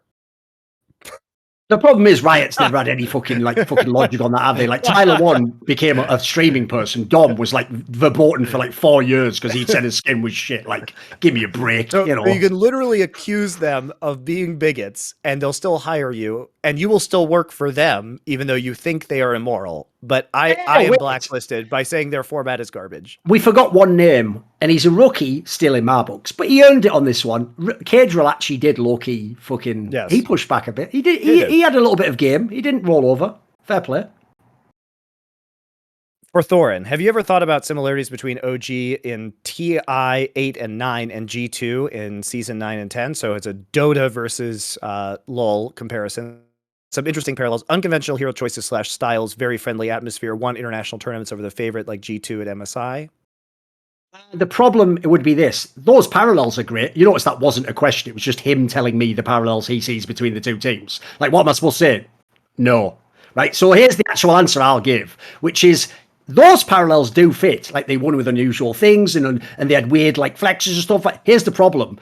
The first time the OG team won that TI, I don't think people understand, because sadly I even scuffed my video on it because I'm not an expert on Dota. That team should have had no business winning that tournament. It should have actually been functionally impossible. If people don't know, a couple of months before, some of their best players left to go to Evil Geniuses, and they had to bring back people like Seb, who was the fucking coach. He was the coach. And by the way, he even carried a game in the final. And then secondly, the way they won those finals, first of all, they also won. G2 never won. And then even when they won, the TI8, The upper bracket in the final they have against PSG is what. There's an example, by the way, of one of the maddest examples of like a loser in a series playing like unbelievable level of like a play, but losing both times. Like, I actually thought it was a miracle. That was one of the craziest miracles of all time. I've seen that one. Even the way Anna just became like 5 times better at that time, like, it was mental. Whereas the difference with G2 is G2 on legit was a super team. Like, those are some of the best. That was like some fucking Captain Planet. That was like, the joke is G2's like Europe's answer to my question from Grilled. Like, you have to put together 5 players to beat the Koreans, and they did. Remember that stat I said the other day? Over those 2 years, they went 4-1 in best of 5 series against top Korean seeds. You understand? Nobody in the history of League of Legends, maybe even LPL, will ever do that. That is mental. That is actually one team of Europeans. So to me, like, look, they have similarities in some ways, but like in other ways also, they're like one is like the embarrassment of riches. The other's like, wow, I can't believe this sort of underdog came together last second, didn't even choose the team they wanted. They sort of got betrayed. If people don't even know, because those players left right at the end of the circuit in the 2018, they even had to go through like the open qualifier, Monty, and like just qualified to the tournament. Like, they weren't even in position to. So that, I think that one's way more of a miracle. Whereas to me, the G2 one's just a really cool story about like, if you get the greatest players ever and they happen to be able to blend, look what you can do. Like, look at the possibilities in the game, you know. And I do think actually G2 League of Legends might actually go down as the most unique League of Legends team ever. I thought the way they played was dope as fuck. Yeah. I mean, really fun to watch for sure. Very unique. You know, we hadn't seen a team like that since Moscow 5. They come along every 5-6 years, I guess. In my opinion, the single greatest LoL storyline is Score's legacy as a King of Silver to finally winning in the last OGN split. Wait 1 second. I've got one joke I have to get off quickly. Right. Here's who wouldn't have been picked in the earlier question about someone who performed really well in a 4-game loss in a series, and that's Froscorin, because she was terrible in G4. Thank you. That was actually spectacular. It was worth the wait. It's all right. It's all right. It's all right. It's all good. It's all good. It's all good. It's all good. Very, very well played. What was the question? Come on. That was very well played. The greatest storyline is Score's legacy as a King of Silver to finally winning in the last OGN split. In your memories, what storylines from League or other esports do you hold in similarly high regard? Look, I obviously love the Score story. He's probably my favorite League of Legends player of all time. Just the only Score we fuck with in esports. Yeah, Score, not the Score. Yeah, how much the Score is fraudulent. Exactly. Enough said.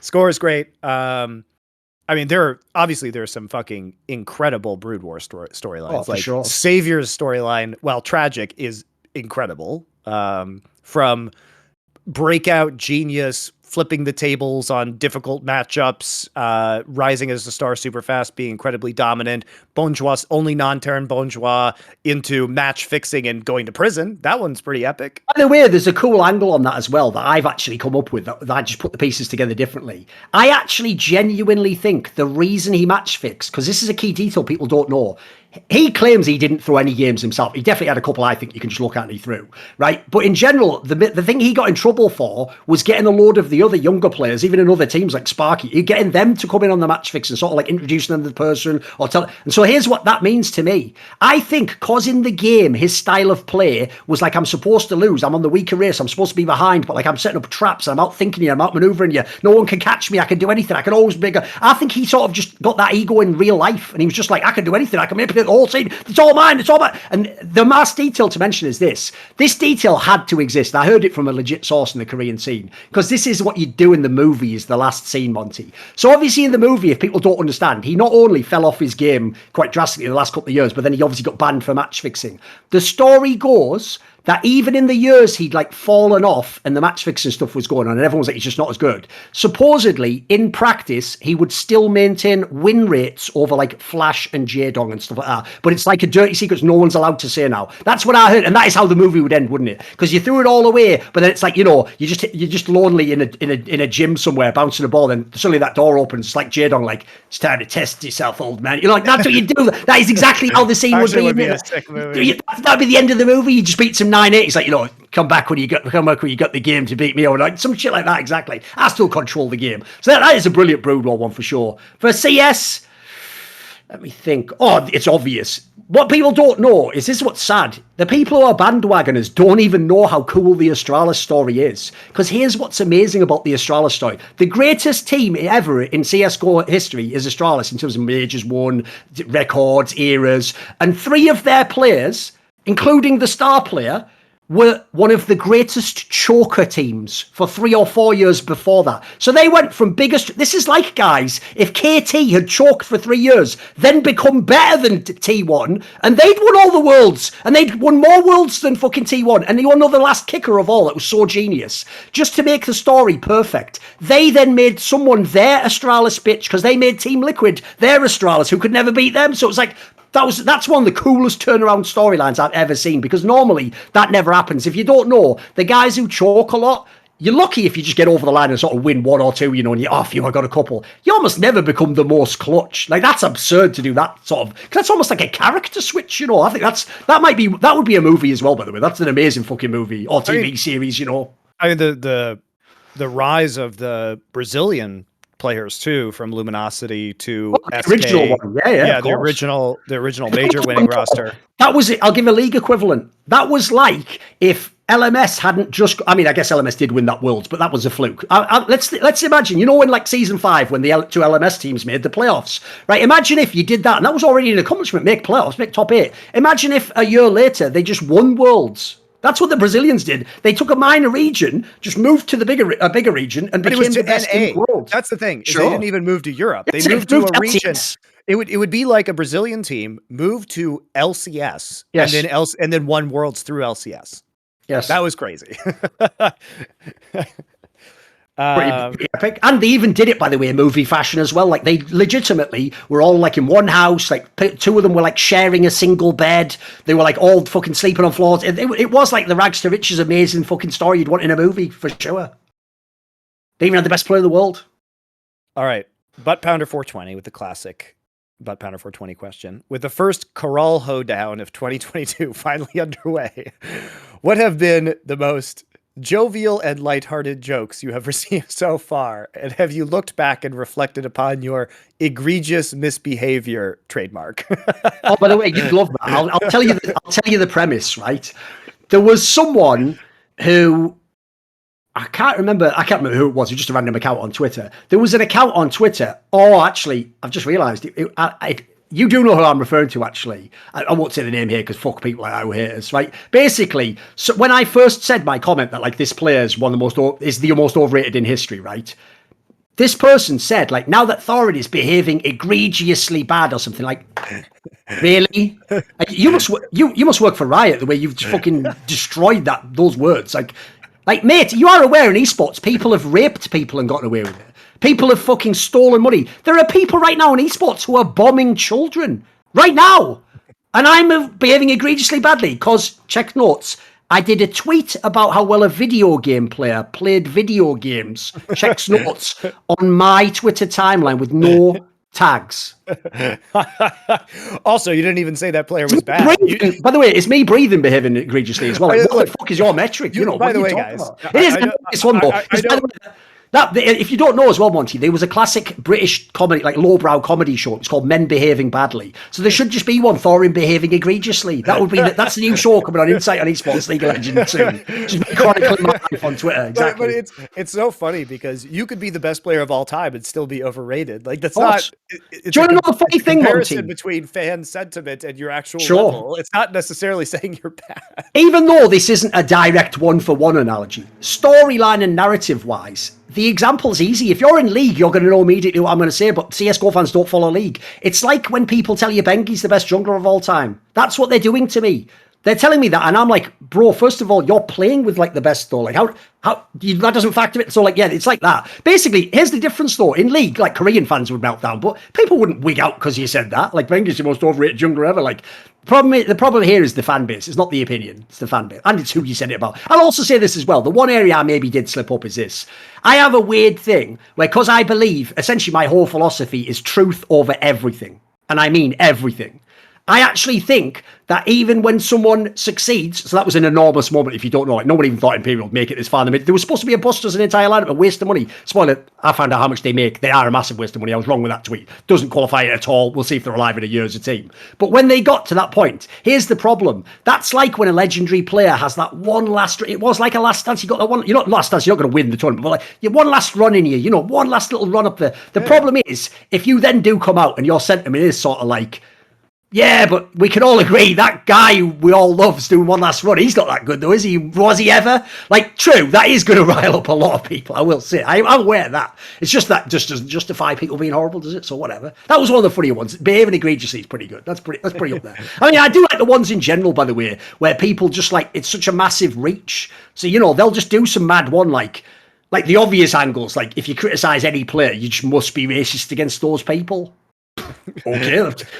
So what makes that bold, by the way, is they're not even a race. Like Brazil isn't a race. I don't know if you're aware of that, but like, it isn't even how that works.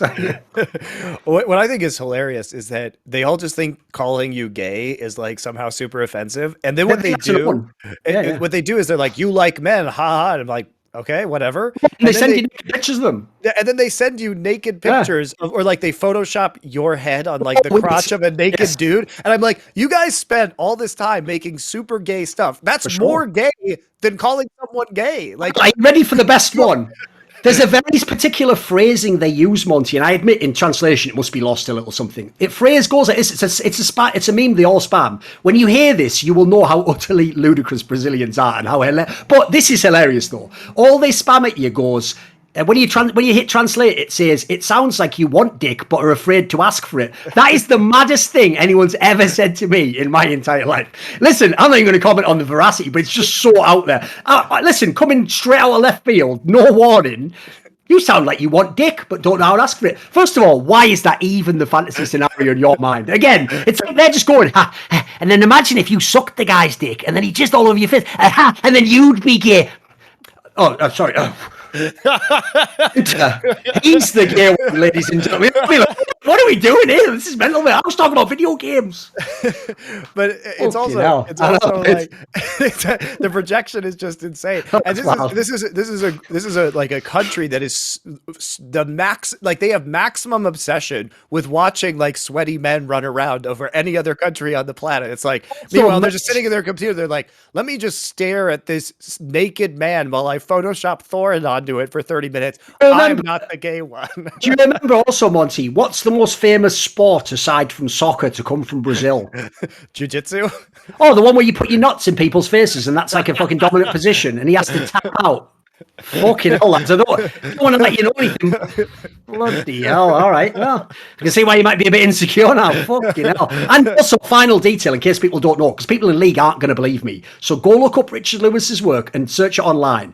They are so anti-gay in Brazil, they associate the number.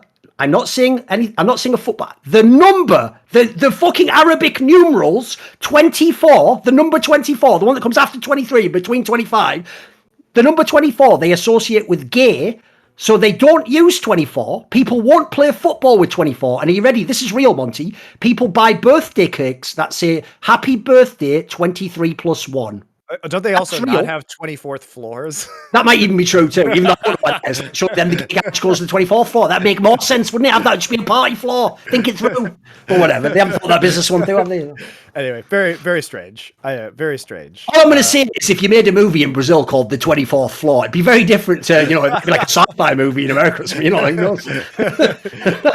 Brazil, it's Eyes Wide Shut. Exactly. There you go. Exactly. All right, we'll do the rest of these questions for Spotify only. On Twitch, we'll do them here, but if you're watching the YouTube, go to Spotify. All right, guys, that does it for this episode. We will be back not next Monday because there are in fact games next Monday in the Rumble stage. So those games will conclude on early Tuesday morning my time. So I'll wake up and watch the games that occurred on Rumble Day 5. We might start a little bit later on Tuesday, the 24th, as a result of that, but it'll be the day after the games occur. So probably around 11 or 12 11 a.m. or 12 p.m. Pacific, 8 or 9 p.m. Central European summertime. This is Tuesday the 24th, yeah? Tuesday the 24th, because the games end at 4 or 5 a.m. that morning, and maybe there will be a tiebreaker or two, depending. So we will do it immediately, within hours, 8 hours probably of those games ending, as soon as I have time to wake up and catch up on those games. So I know. So later this week, look out for Competitive Edge League of Legends. That's right. So Competitive Edge League of Legends channel, all that jazz. on this channel later this week. Also Competitive Edge CSGO in 2 days for the major before the playoffs. And then also maybe is By the Numbers coming? Probably. We'll see. It depends if the recording gets done. The problem with that one is because we do it offline now, it allows us to sort of reschedule a lot easier. So sometimes we'd skip out. But I think it'll come. I think it'll be one this week. Yep. Or next week, rather. Yeah, the jungle will also be done by me over on the Deserto channel. And yeah, that'll be good. So that'll be done. Jungle will be done actually like in 30 minutes. That's when I start recording that. So it's my 2-show day. All right, guys. Thanks a lot. We'll see you next week.